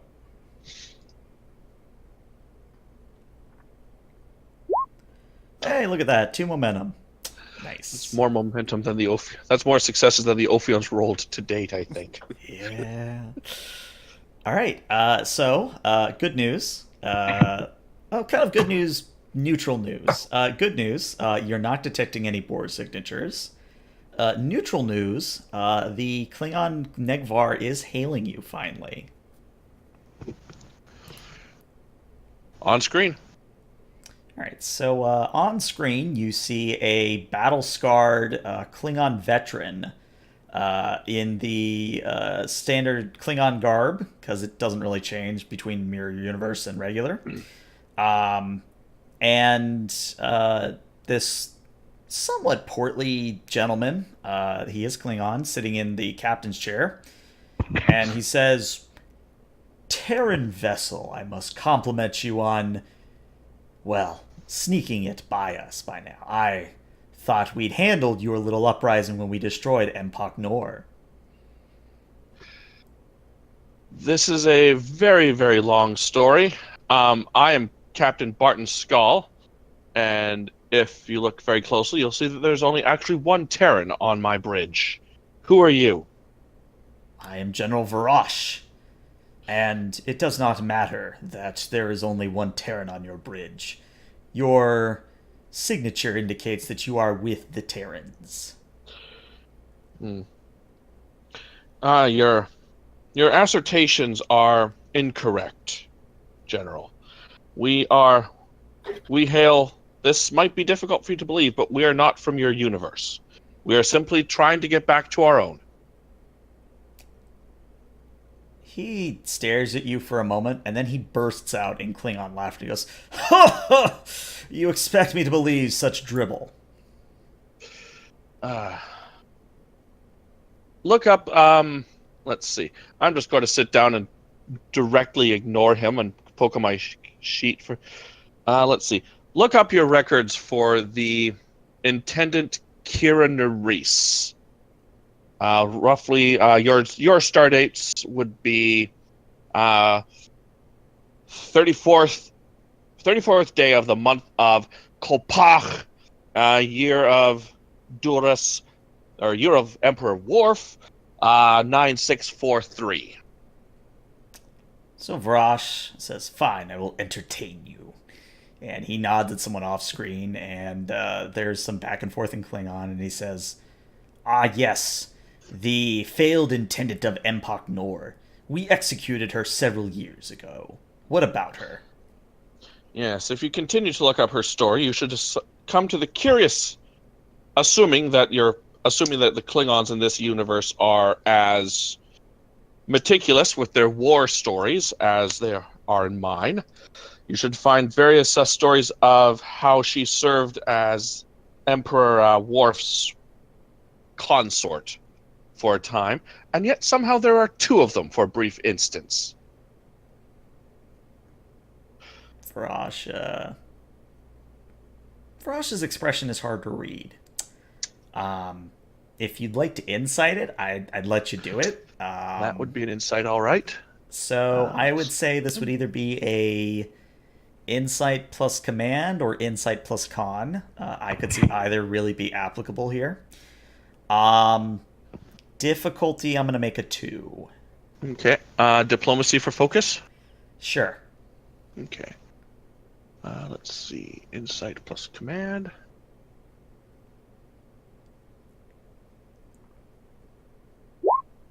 Oh! Wow. So you are maxed on momentum, and you have one floating bonus momentum that you will have to spend, or it'll go away. Let's see. What can I spend with that? I'm going to spend the momentum to be able to. Ooh, I know. As I'm going to spend the momentum to gain a bonus, and as he's going through his logs and my explanation, I'm going to say, you might also recall from that particular log how the Terran rebels somehow managed to get control or build this powerful warship that almost single-handedly defeated Emperor's Worf's flagship. That came from our technology, General, and we have improved far more since then. So, Skull, what you're reading from the general is he. How do I want to say this without giving it away? You've never really seen a Klingon hesitate before. They're always sort of direct and, in the moment impulsive, especially when it comes to a combat. So for a very, very brief second, almost imperceptible to everyone else but you, you do see the signs of hesitation on the general's face. However, it very quickly vanishes, almost like it never happened at all. So he continues to say, well, that will just make capturing your ship all the more worthwhile. I shall give you an ultimatum. If you surrender, I will see to it that your senior staff are well treated. I've read a little bit about how you treat your prisoners of war, and even those who are not, even those who are well treated, are still there's still rather deplorable conditions by what our standards are of fair treatment. So I will give you another ultimatum, General. You and your fleet can ignore that we are here. We are simply trying to go home. We will give you we do not wish to give you any trouble. And once we go home, you will have this wonderful facility full of scientific goodness to bring back to your emperor for honor or glory or whatever is valued in this particular civilization. And Varash simply just laughs again and says, today is a good day to die. Kapla! And the screen cuts, and we switch to this map. Klingons in both universes. Red alert! Yeah. So as you come to red alert, as you can see, the Negvar class does stop at long range, and the Cardassian ships begin to circle around you to kind of stop you from retreating. But we are going to jump into Starship combat at this point, unless you want to warp away. We kind of need to stay here. Yeah. One thing that Shatsu will say after the screen goes dark, she will say, Sir, I hate to be objectful here, but I don't think we can allow the Klingon-Cardassian Alliance to have a free portal to, anywhere within their universe or ours. I think we're going to have to destroy the facility. I'm in agreement. Let's deal with that. If we survive this, let's deal with that. Understood, sir. And yeah, we are in combat. Let me find a good point a good place for this window. We'll put it here. Move it over. Metagaming. I suggest one round in regular mode, and then we split. How does that sound for you guys? You're the captain. Mm-hmm. Yeah. Okay. I don't see any reason not to. Fair enough. See what we can do against the big guy, and then we can split up. All right. So, it is your turn. Who among you is going to be acting? Remember, this includes Shatsu for the moment. Actually, Locke would like to jump in first Okay. and do a kind of a scan for weakness. Okay. So that's control plus security, difficulty 1 from you. The ship is assisting with sensors plus security. Hold on. Increases in difficulty for each range beyond close, so it would actually be difficulty 3 at the moment.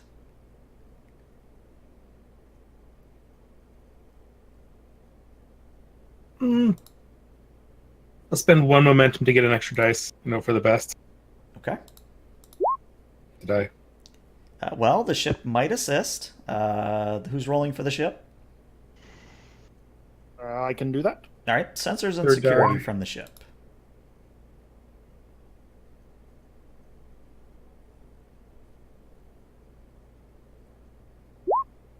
Hey, you get the 3 successes you need.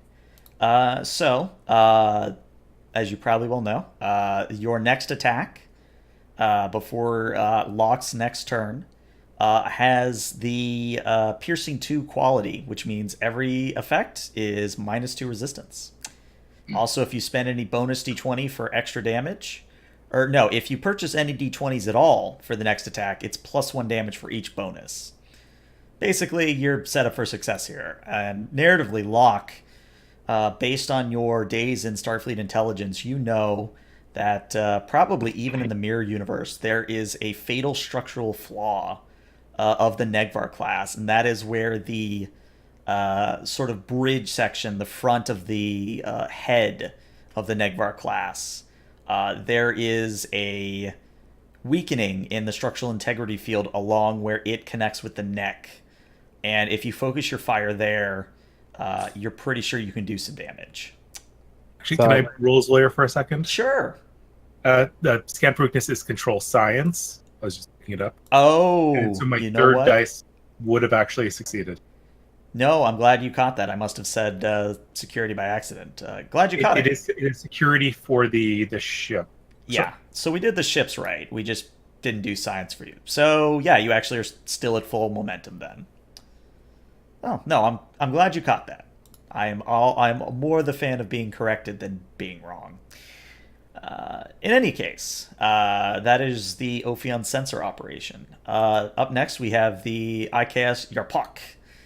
And for its turn, it is simply going to move to medium range. And let's see. That is no power requirement required. Awesome. All right. Up next is you guys again. Well, it's so nice they moved in closer. Mhm. I was thinking about a torpedo spread. Okay. That sounds like a good idea, yes. Miss Shatsu, target that weakness with a spray of torpedoes and take them out.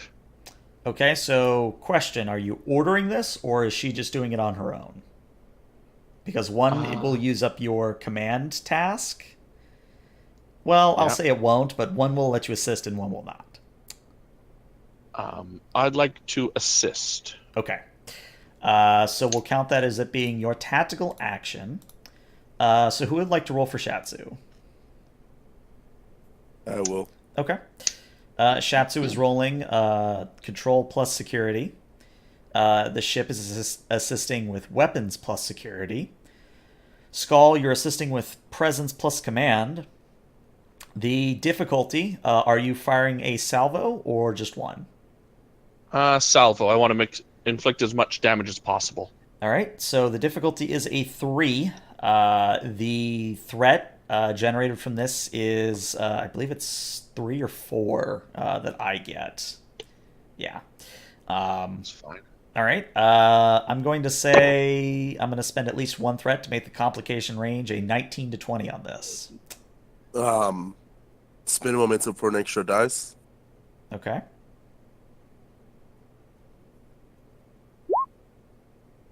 Or Nice. all right, so come on, let's you get already some got, momentum. Yeah, you already got 1 momentum. That's 2 momentum. And then what is the ship rolling here? So we were at 6 before that roll in Yes, terms of and- momentum? Yeah. Right. Yeah, then I spent once that puts us at 5, so I get us back to 6. We have 1 floating, and then it depends what the ship rolls. Mm-hmm. Oh, whoops, I haven't done that yet. Weapons plus. Security.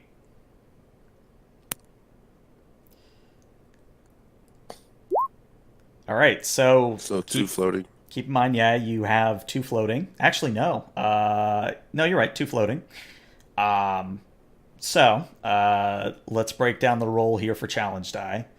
I believe for you guys, a torpedo by itself is 6 or 7. Let me double check the sheet. By itself, a torpedo is 6. Challenge die. So go ahead and roll those, and then we'll add on the extra +1 damages. I'm just thinking. I'm looking looking at the momentum, the combat momentum spends table. I'm watching. Do we want to sort of pump a whole bunch of momentum in this to try and do as much damage as possible with a single hit? I wanted Sure. to do 3 into penetration, so we ignore 6 of their resistance. Well, hold on, because I am trying to make sure. So remember, you do have the piercing 2 effect, and for every effect you roll, that's -2 resistance already. Oh, I was also thinking of spending 2 momentum on devastating attack to do damage 2 systems at once. Let's roll and see what we get first, then we can. Yeah. And then we can add more. And as far as I read scan for weakness, it doesn't say +1, it says +1 challenge die. So actually you're rolling 7 challenge die, not 6. 7. Oh, Okay. Let's add on to that. So because it is a salvo, that is an additional +1, so that's 7 damage.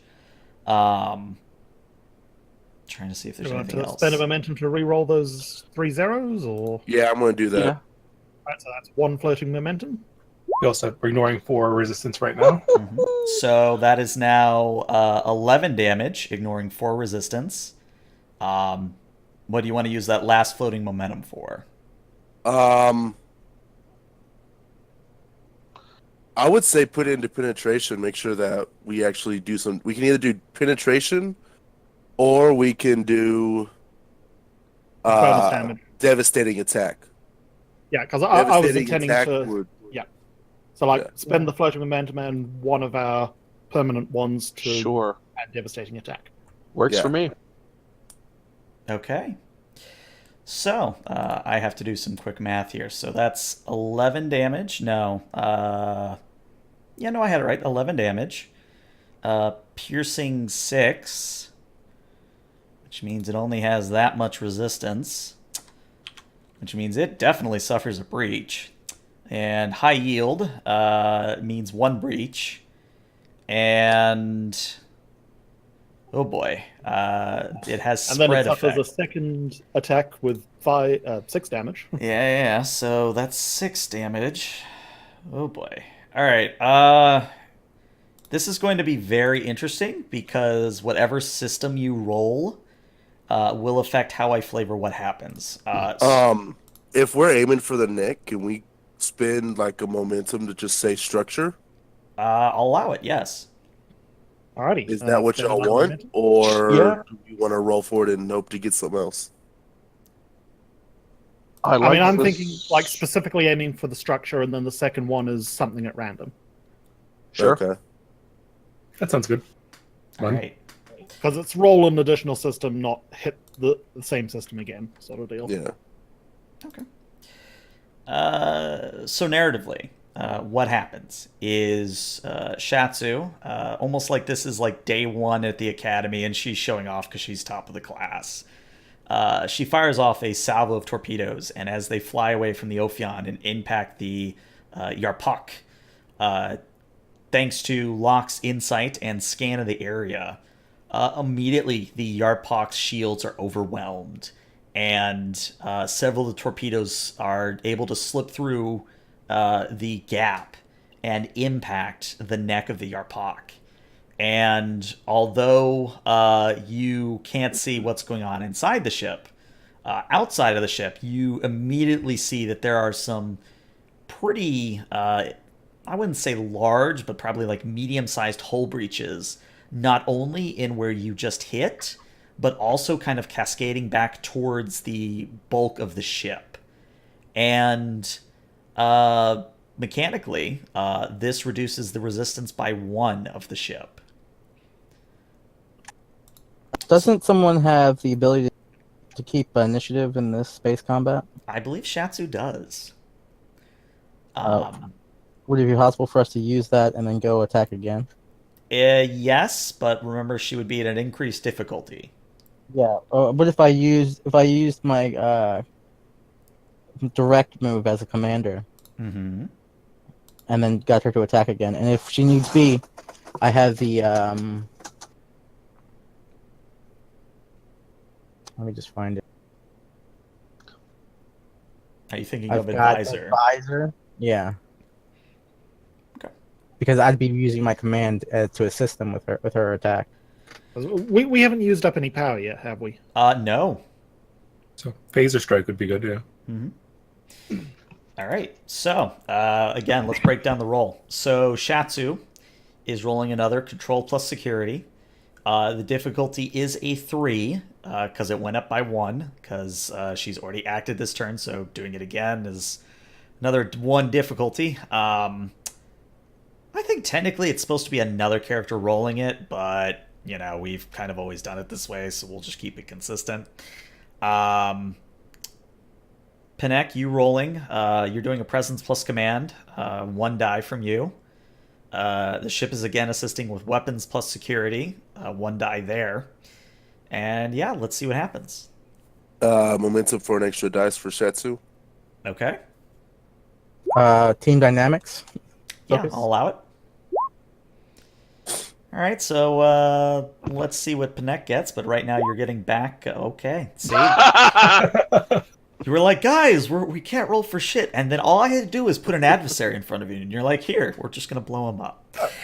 We're just going to go straight back to 6 momentum. Yep. So. Do we have any we don't have any floating, do we? No floating at the moment, no.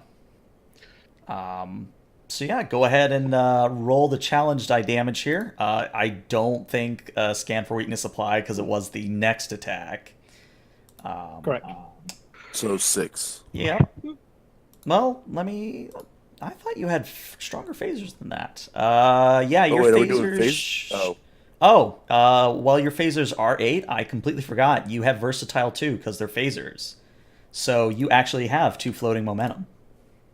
Okay. So Alrighty. 8 challenge dice? Mm-hmm. Okay. Wow. Well, What? Do The piercing effects would do not anything? still be in effect. Yeah, so you would have to spend piercing momentum to get the piercing effect again. 3 momentum for piercing. Sounds good to me. sure. Okay. So 2 of the bonus, then 1, and then y'all just want to do devastating attack again? Yeah, why not? I'm thinking if we alpha strike the Negvar in 1 turn, the Cardassians are going to second guess this whole thing. That's my hope as well. Right, so 5 momentum spent just like that. All the momentum. Why are you spending 5 momentum? 3 for penetration and then 2 for devastating attack. You had 2 we floating. had 2 floating. Oh, okay. In that case, I'll put 2 of those back. I don't think you can quite drag them back. I could be wrong. Right click on it and take card. Oh, I've already just drawn Oh, 2 new. okay. yeah, all right. So let's clean that up. So this will matter where you hit. So go ahead and roll me a 1d20, and where you hit might matter here. Well, that's exactly what you needed. You are within the structure range. Okay. Oh God. So, The not snake only decapitates the Klingon. so not only do you inflict a total of 6 breaches in your first fire of the round. So, as the phaser array fires several times and impacts the Yarpak, you see on the view screen that the Yarpak's hull integrity has been extremely compromised. There are humongous hull breaches across the entire ship. And even though there are some emergency force fields trying to flicker into place, you still see fires raging. You see people or bodies being blown into space, and the ship is basically listing in space. It is unable to move, and it is, for all intents and purposes, one more attack away from being completely destroyed. Probably All right, the moment we so- should hail them. I've got an idea here, which we may or may not want to do, depending on how fancy we want to be. Because I think splitting up into multi-vector assault mode is a helm action, right? I believe it is, yes. But I'm thinking, do we want to be wasteful and spend some momentum to keep the initiative again and split into multi-vector assault mode just as a final intimidation tactic and then call for the can't threat? actually. You can only do that once, and then they have. Never mind. Let's hope the attack on its own is enough. All right. So that was a good turn there. That was pretty productive, actually. Yeah. So up next is going to be all of their turns, since you went twice. Might actually help if I put my macros on my bar. So the first Klingon attack vessel, or not Klingon, the Cardassian attack vessel, the CDS Togoth, is going to fire a torpedo salvo at you guys. And it will just whiff completely. Into the Klingon's neck. They didn't fail that bad. The Yarpak, listing in space, is going to attempt to fire at the Ophion, but it is going to be at an increased difficulty. Okay. So with that crit, their disruptors will hit the Ophion. Also remember, phasers are 1 power, so you should be at -1 power. Let me see. How much damage am I rolling for their disruptors? 10. Okay. So they're weaker than the one we had in the Mirror Universe, the Arcadia had. Okay. So let's break this down. They have Vicious 1, so that is a grand total of 12 damage. Your scale 5, so that is a resistance of obviously 5. No, don't you have a blade of armor? I think there's we Let me do. just check the sheet. Yeah. Yep, a blade of armor, an extra 2 resistance. Okay, so you have 7 resistance. So that 12 gets knocked down to 5. However, 5 is the magic number for a breach. So you will take 5 shield damage. And I get to roll to see what system got hit. We just put the engines back together. Let's see. A 14 is literally the same thing. So you suffer 1 breach to structure. So the entire ship shudders, and power conduits rupture, and consoles explode, and personnel are hurled around. And I need to roll a challenge die to see if a random character on the ship has been injured. All right. A character on the ship has been injured. Who shall it be? God, how many supporting characters do I have again? 1, 2, 3, 4, 5, 6, 7, 8, 9, 10. Who needs to quickly swap out for their stunt 13, double? 14, 15, 16, 17, 18, 19, 20, 21, 22, 23, 24, 25, 26. All right, so I'm going to roll a 1d26. And that's who of the named characters is going to get injured. A 25. Hey, Locke, you're our lucky winner. God damn. So, Locke, your console does explode, and the obligatory rocks that are in every single console ever just kind of rain down on you. And Why is there high explosives behind the sensors? and importantly, this injury is considered to be a lethal injury. However, you can, as usual, spend momentum or determination to avoid the injury. I think that's a good idea. Actually, I was actually looking this up. Spending determination does not avoid the injury. It just lets you continue to act despite the injury. Which means if you get injured again, you are auto dead. Good to know. Big distinction. I always thought it was just avoid, but all right. No, you can actually spend your determination to regain the ability to avoid the injury. I'm going to take the injury because we need our momentum and just stay at my console. Okay. So wait, so you're dead, or No, I'm injured, and technically at the end of the scene, I will like fall unconscious and need to be treated, but I can continue to act for the rest.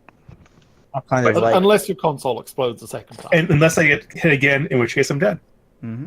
So Locke Which would be staggers over to another console and transfers sensor operation. All right, and for kind of a mental picture here. So Locke is sporting some very, very nasty burns, and although none of you are doctors by trade, at least on the bridge, the way he's moving would suggest that something is wrong with his rib cage. So the force right arm dangling, useless, just using the left, leaning on the wall. Yeah, he does not look good. Blue blood everywhere. Mm-hmm. Medical team to the bridge. All right. Beckett replies, sending Vara up right now, sir. I've got injuries coming in all over the place. I've put the fire out on his console with an extinguisher.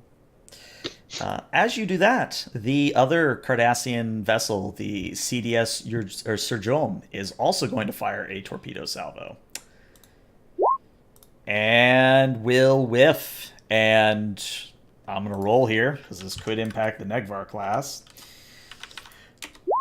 It will impact the Negvar class. So the Surjom fires a torpedo, and for the darndest moment, you're bracing for another impact, but at the last second, it skims right over where your shields are and careens into the Yarpak, and you can almost hear in your minds the angry shouts of the Klingon general as his ship goes up in a violent explosion, sending debris and everything flying. Yes. As they fire, is there a way I could try to transport the general to our ship? That's a good question. I mean, we haven't used our internal systems. I was just operation about to yet, point and that that's out. transporters. Yeah. If you spend to keep the momentum, because that's what The initiative. Well, yeah, yeah, I mean, initiative. it's our turn next, so I didn't know if, like, it immediately goes up or if there was something, like, I don't know. I'll say, if you spend 2 momentum, I'll let it happen. But you still have to roll for transporters. Okay. Yep, I'll that sounds roll fair. for transporters. All right. So, for transporters, let's break it down. It is at medium range, so that's +1. The target is not on a transporter pad, so that's +1. Are you beaming the general to the transporter room or anywhere in particular? I will say, Skull, Panek, I'm gonna attempt to transport the general over. Do you want him on the bridge or put him down in the transporter room and put him in the brig? Beam him to the bridge. all right. Shatsu, get a security team up here. So just I'll so you think- know, if you do beam to the bridge, that's another +1. So what's the difficulty It's now? 4 now? Pretty high. 5. Ooh, 5. Yeah, we don't have the extra momentum for that. Okay, beam him to the transporter room and get a security team to escort him to the brig. Okay, so Connect that to was security. Report to transporter room 2. so Cariano says, "At once, sir." And so this would be a difficulty 4 task. This would be a control plus engineering from Matic. The ship will assist with sensors plus engineering. And yeah, it is a difficulty 4. Last momentum for the third dice. Okay. Quantum mechanics or power systems? Oh, come on, ship. I'll be nice and say quantum mechanics applies here, because teleporters. Okay. Connect to Serrano. Non-lethal, please. Of course, sir. Everyone claps your hands together, cross your fingers, do what you need to do. Oh, son of a bitch. Not even close. I do have technical expertise. And it was, It was well, by the sensors. I'll let it happen. Probably shouldn't, but I'll let it happen.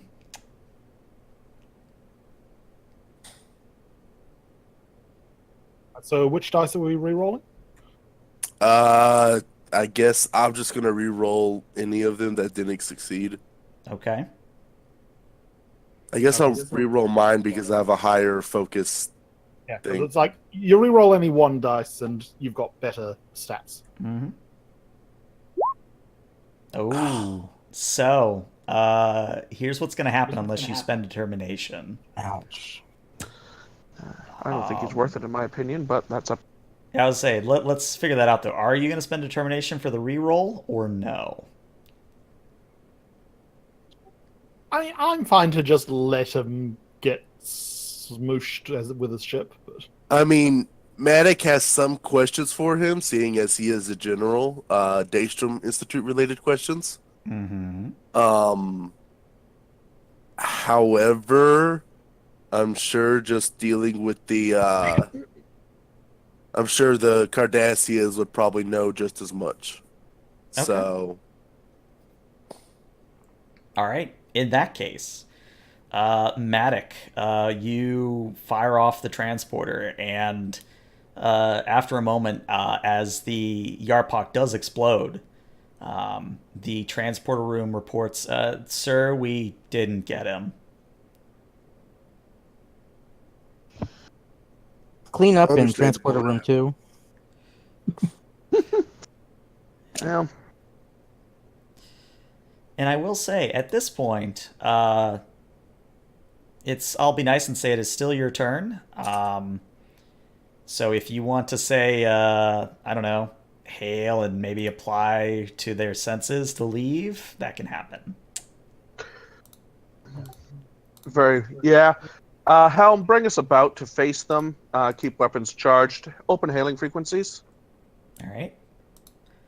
So Hailing them now, Captain. Sona flips you all over.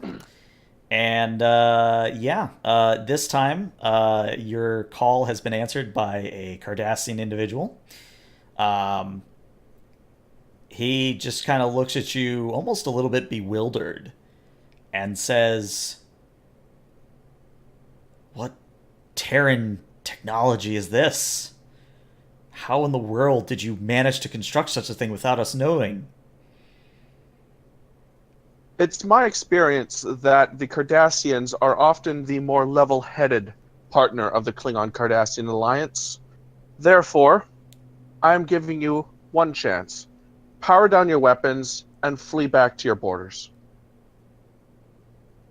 The Cardassian officer does not say anything, but he does motion off screen, and sure enough, both of the Galler classes immediately power down their weapons, turn, and bug the hell out of system at the highest warp they can manage. I'm Mr. Tin. Tin, Matic, scan the wreckage of the Varpak for survivors or any interest or any computers that we could salvage. all right. So it's probably about this time that Vara arrives on the bridge and goes over to Locke, and she quickly scans him with her medical tricorder and says, "No, you need to be in sickbay now." And she taps her comm badge and says, "Vara to transporter room, emergency beam to security or to medical bay. Myself and Lieutenant Locke." And Blue Shimmer and Locke and Vara are taken away to be under Beckett's care. Meanwhile, on the bridge, say move tokens around here. Yeah.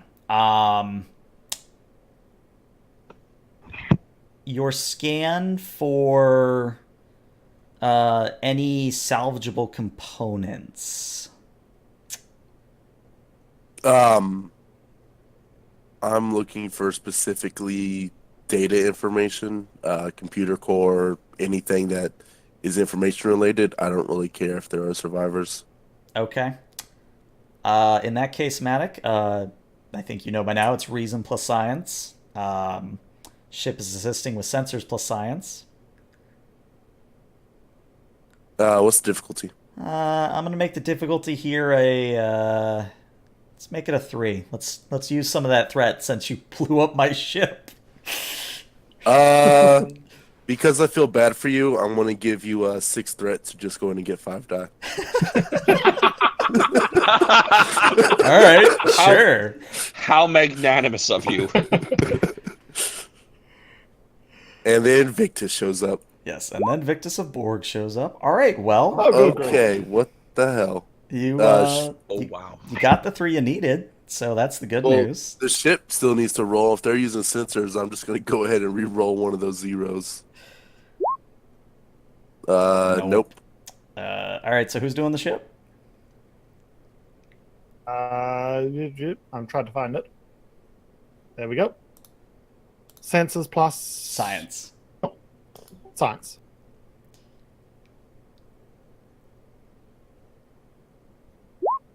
Nope. Nope. All right. So, Matic, you are able, either by sheer luck or either you just have experience in such things, you are able to salvage or at least pinpoint a intact, if not battered and bruised, quote unquote, secondary computer core, which might hold some information still within it. Captain, Yes. I'm picking up a secondary data core. Do you want me to... How big is it? Is it big enough to beam aboard, or do we need to establish a data link? I'll say this is probably one of the backups, so it's probably about the size of a, what would be a good equivalent here? We'll say it's probably about 3 meters by 3 meters, so it's something you could potentially bring aboard, but it's probably going to have to be in a cargo bay. Yeah, okay. Suggestion is we beam it to Cargo Bay 3. Sounds good to me. All right. And, yeah, you find a +1 batleth.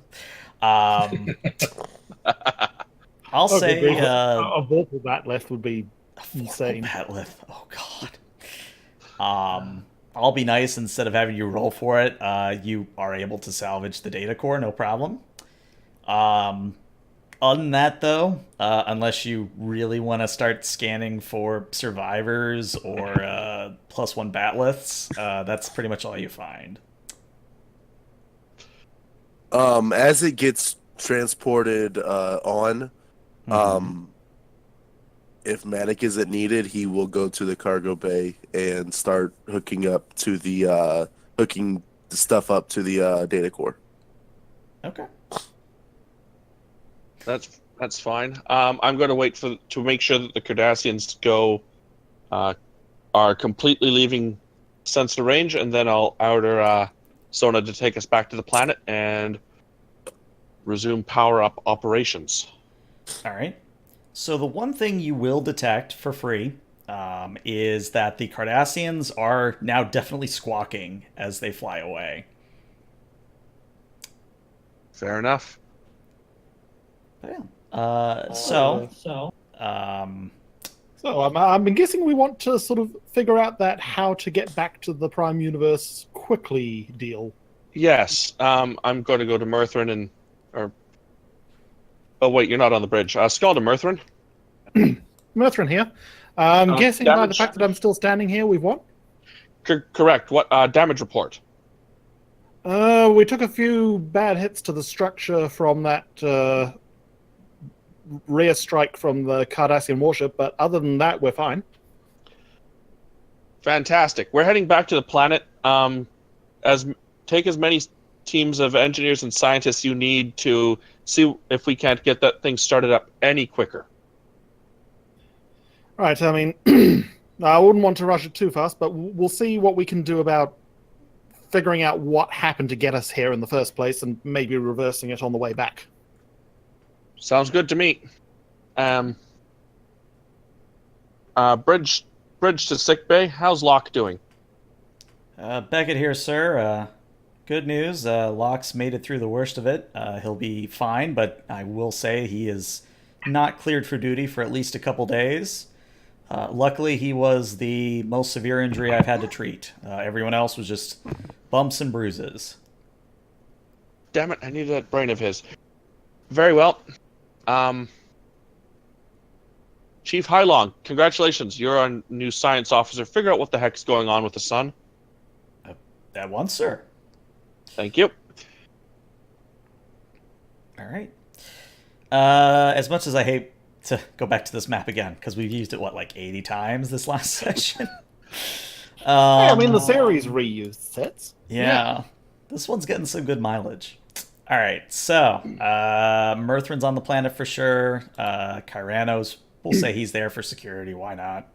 Yeah, probably pouting that he didn't get to fight a Klingon. Yeah. Absolutely. Hylong is played by Locke. Will be there. Matic, are you going to be full on computer core at this point, or would you go down to help with the engineering teams?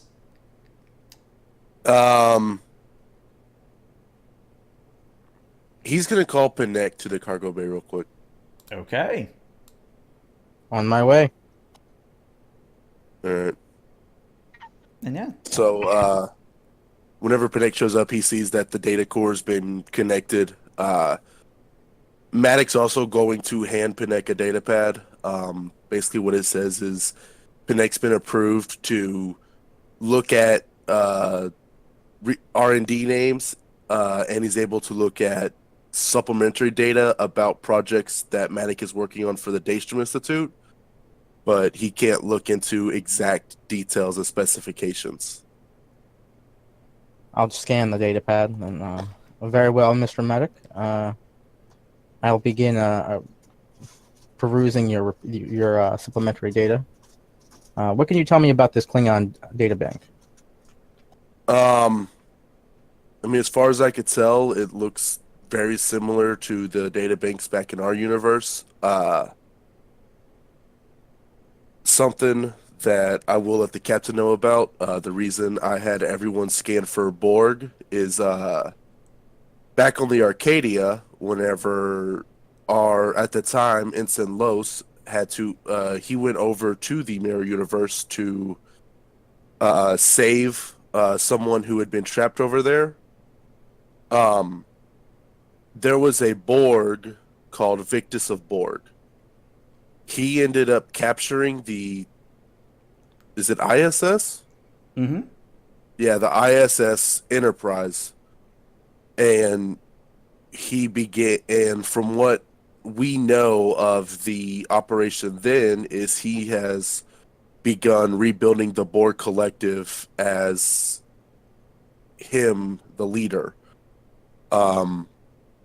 Since then, the times we've placed operatives in the Mirror Universe and brought them back, we've had information come our way about him and his collective. I think there may be more information on here about that. Very well. Retrieve what you can. Be sure to pass along any pertinent information in regards to this nearby system that we're in the sector, as that undoubtedly will come in handy. And then if you have any free time, see if you can devote some of that towards helping us return back to our own universe. Well, I figured that if they've been in this system for a while, maybe they've been messing with the installation, so we may find additional info on here that we weren't able to get because just went blank on who they are. Guys on the other side that we were dealing with. Bohiri. Vahiri. What the Vahiri stripped from us, the Klingons and Cardassians may have done some additional research on. Astute observation. See what you can find for us. You can link Messiena into this data bank if necessary. I was going to ask you permission to do that. Thank you. With her going through it, though, that would probably allow me to go ahead and go to the surface. Very well. I will inform the away team on the surface to expect you. All right. All right, so using the fusion reactor to simulate the conditions of the plasma ion storm that caused the original transporter malfunction on the Constitution-class Enterprise. Well, that'll be able to get us back, but I don't know if that'd be able to the ship back as well. Gateway's a very different. Oh, go ahead. If we use particle beams and maybe some electromagnetic charges to induce solar flare activity in the sun, it might replicate the effects the probes are detecting on the other system. Yeah, so Merton sort of thinks about that for a minute. Yeah, sure. Let's add destabilizing a sun to the list, shall we? Well, it would only need to be a temporary storm. That's technically not our universe, so. Look at how Mr. easy he Murphy. breaks it off. He's kind of cheated to it at this point. And plus, inducing solar flares on the sun in an uninhabited system is less ethically fraught than other stuff. Yeah, it's definitely something I'm sure that has been done many times for many reasons. We are, however, still Federation officers, regardless of what universe we're in. This is true.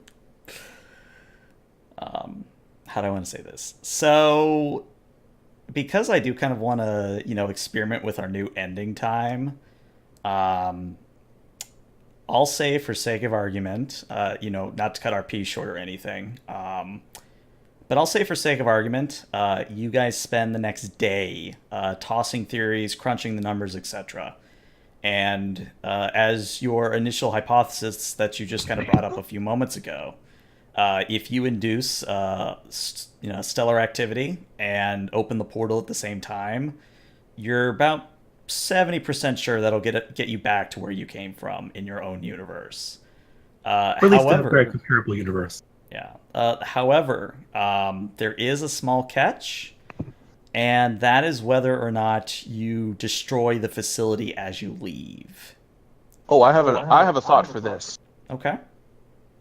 Okay, so, Mr. Panek, Murthrin, please prepare the tricobalt device and beam it to the planet's surface with let's say, a 24-hour keep alive timer. Delay. If it does, Just so we can come back and disable it if it turns out this doesn't work. Precisely. If it doesn't receive the kill code within 24 hours, it is to detonate. Aye, sir. I can get engineering working on that. Thank you. Hide that away in the facility somewhere. Okay. So that probably takes maybe another hour or two, and by then, by the time you've set everything up for your attempt to get back to your own universe, long-range scans do indicate the presence of not one, not two, not three, a grand total of 7 ships headed in your direction. We can take them. Should we set the timer to 6 hours? Captain, would you like me to decrease the timer on that tricobalt device? Yes, let's make it 6, please. Let's throw a Murthrin at him. That is a tactically unsound plan, Mr. Panek, and I'm quite disappointed in you and your volcanism. All right. So, I actually need a 1d100 roll for this, because I don't think it really fits into any of the appropriate attributes or disciplines. Yep, we just have to find out whether we end up... Yeah, well, put it this way. We get a second try if this doesn't work. Mm-hmm. Yeah. I will say that... Assuming the facility still exists at the other planet. One will find out. Who wants to roll?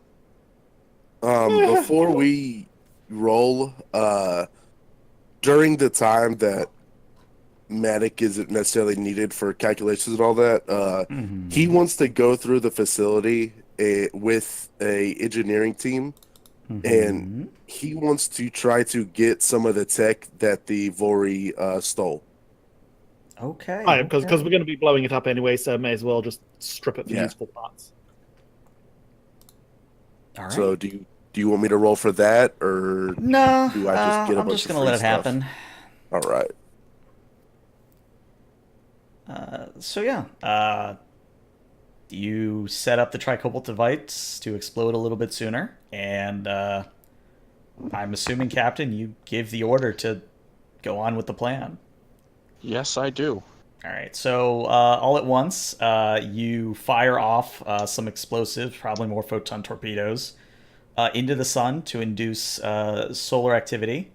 It takes a little bit, but sure enough, the sun does become turbulent from the explosives. And at the same time, you activate the installation, and very similar to its sister facility, it opens up a grand aperture in the upper atmosphere.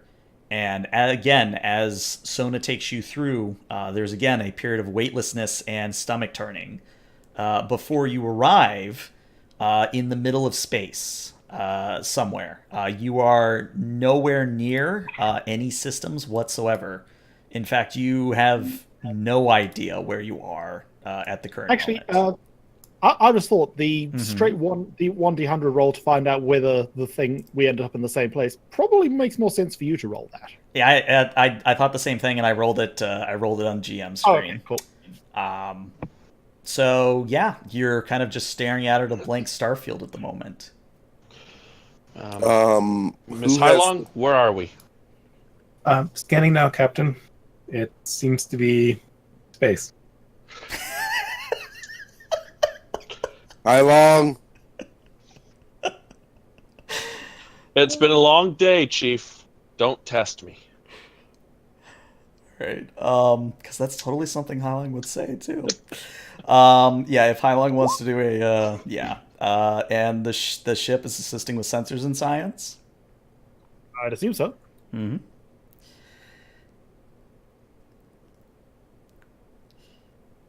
Who's rolling for the ship? Just done it. Oh dear. Oh boy, a complication. It's So, like Christmas. Hylong. I mean, we succeeded, didn't we? Yeah. Hylong. Good news, bad news. Well, good news, bad news, bad news. Good news. You are back in your own universe where you're supposed to be. Bad news number one. It has the Delta approximately been, because you are getting signals from Deep Space Daedalus and quote unquote the timekeeping sort of subspace channel, whatever it would be in the 24th century. A grand total of 2 weeks has transpired since you went through the portal. Second bad news. Based on the readings you have right now, you're in the middle of Tholian assembly space. Well, Joy! okay. That's probably a good cliffhanger. Yeah. Captain? Yes, Maddox? I'm sure this is pretty common sense, but what's the maximum warp this ship can go again? We're going to find out. Maddox to Merthrin. Merthrin here. I'm on my way to engineering. We're gonna see how fast this ship can go. What's happened? We're in the middle of Tholian space. I will prime the engines. I don't care if you put on 90 slow jams and make sweet love to the engines. We need to go. I'm just going to look at Pinocchio and go, what's a slow jam? I'll show you later, sir. Isn't that molasses? I tried to eat once. Oh God. I'm now just imagining the captain and Pinnock dancing to Flash Dance. Oh God. All right, we're gonna end it there because that's a good cliffhanger. Yeah. You know what? Let's do it on screen because otherwise I'm gonna forget. So we do need to do rep rolls before we cut the session off, at least for the stream. Based on everything that I added up, everybody has 2 positive momentum. However, Merthrin Matic, and Panek all have 1 negative. I can't imagine why. What was my negative? Because you were responsible for the away team that Okay. blew up the Vohiri. It doesn't go as high as the captain, but somebody had to be responsible. Yeah. All right, so that was +2 reputation, and then a negative reputation. So I've Correct. never rolled a negative. How do I do that? You roll 2d20. Oh, was it 2 rolls, not If just you- 2 flat increases? Yeah, the each positive is another d20, and each negative is the difficulty. So instead of having a difficulty 2, you guys have a difficulty 1. Mm-hmm. So I still Wouldn't just it be roll difficulty 3 2d20. though, because it's bad reputation? No, it's just because you can still fail the roll, but if you don't have a difficulty, you just don't gain or lose anything. You guys actually have to spend Gotcha. one roll. All right, so Panek, what is your current reputation? 15. All right, I believe you actually increased by 1 then. Yes. So with 2 bonuses, does that mean I roll? All right. Oh God. I'll answer you in a second, Skull. Let me parse Bishop. So Bishop, I believe your current rep is what? 11, 12? 15. 15 as well. Okay. You also go up by 1. Matic, what is your current reputation? I think mine's a 10. All right. Well, because you rolled a literal 1, that counts as double, so you go up by 2. Locke, what is your reputation? Cannot find it. I think I have it written down. I believe it's like 12 or something like that. There is a if you click the little cog on your character sheet, there actually is fields for reputation and milestones. I have it at 13. Okay. So you actually, with that 1, are going to go up to 15. Captain, what is your rep? Reputation 13 currently. All right. So I believe you only go up by 1. Yeah. Okay. All right. So I will say we'll also do milestone on camera, quote unquote. This is definitely going to be the end of an arc, because we've been at this stupid planet for God knows how long. Only like 2 episodes. Well, 3 really, but That's a good. I figure this is probably a good end to the quote unquote secondary to Khan arc. So I want to give everybody We're definitely going to focus on other stuff in the meantime. Yeah. So what I want to do is I want to give everybody a free arc, regardless of whether or not you're supposed to have one yet. So you guys have all an arc to mess with as you wish. Nice. Of course, that means you can mess with the ship. You can mess with the supporting characters. Just know that if you're messing with the ship, it's gonna have to wait until Deep Space Daedalus. So you'll just have to note it down and let me know once we get back to DSD. Other than that, let's end the stream there. So of course, players stick around, but for anyone watching on Twitch or YouTube, thanks as always, and we will see you next week at our new time. All right, bye bye.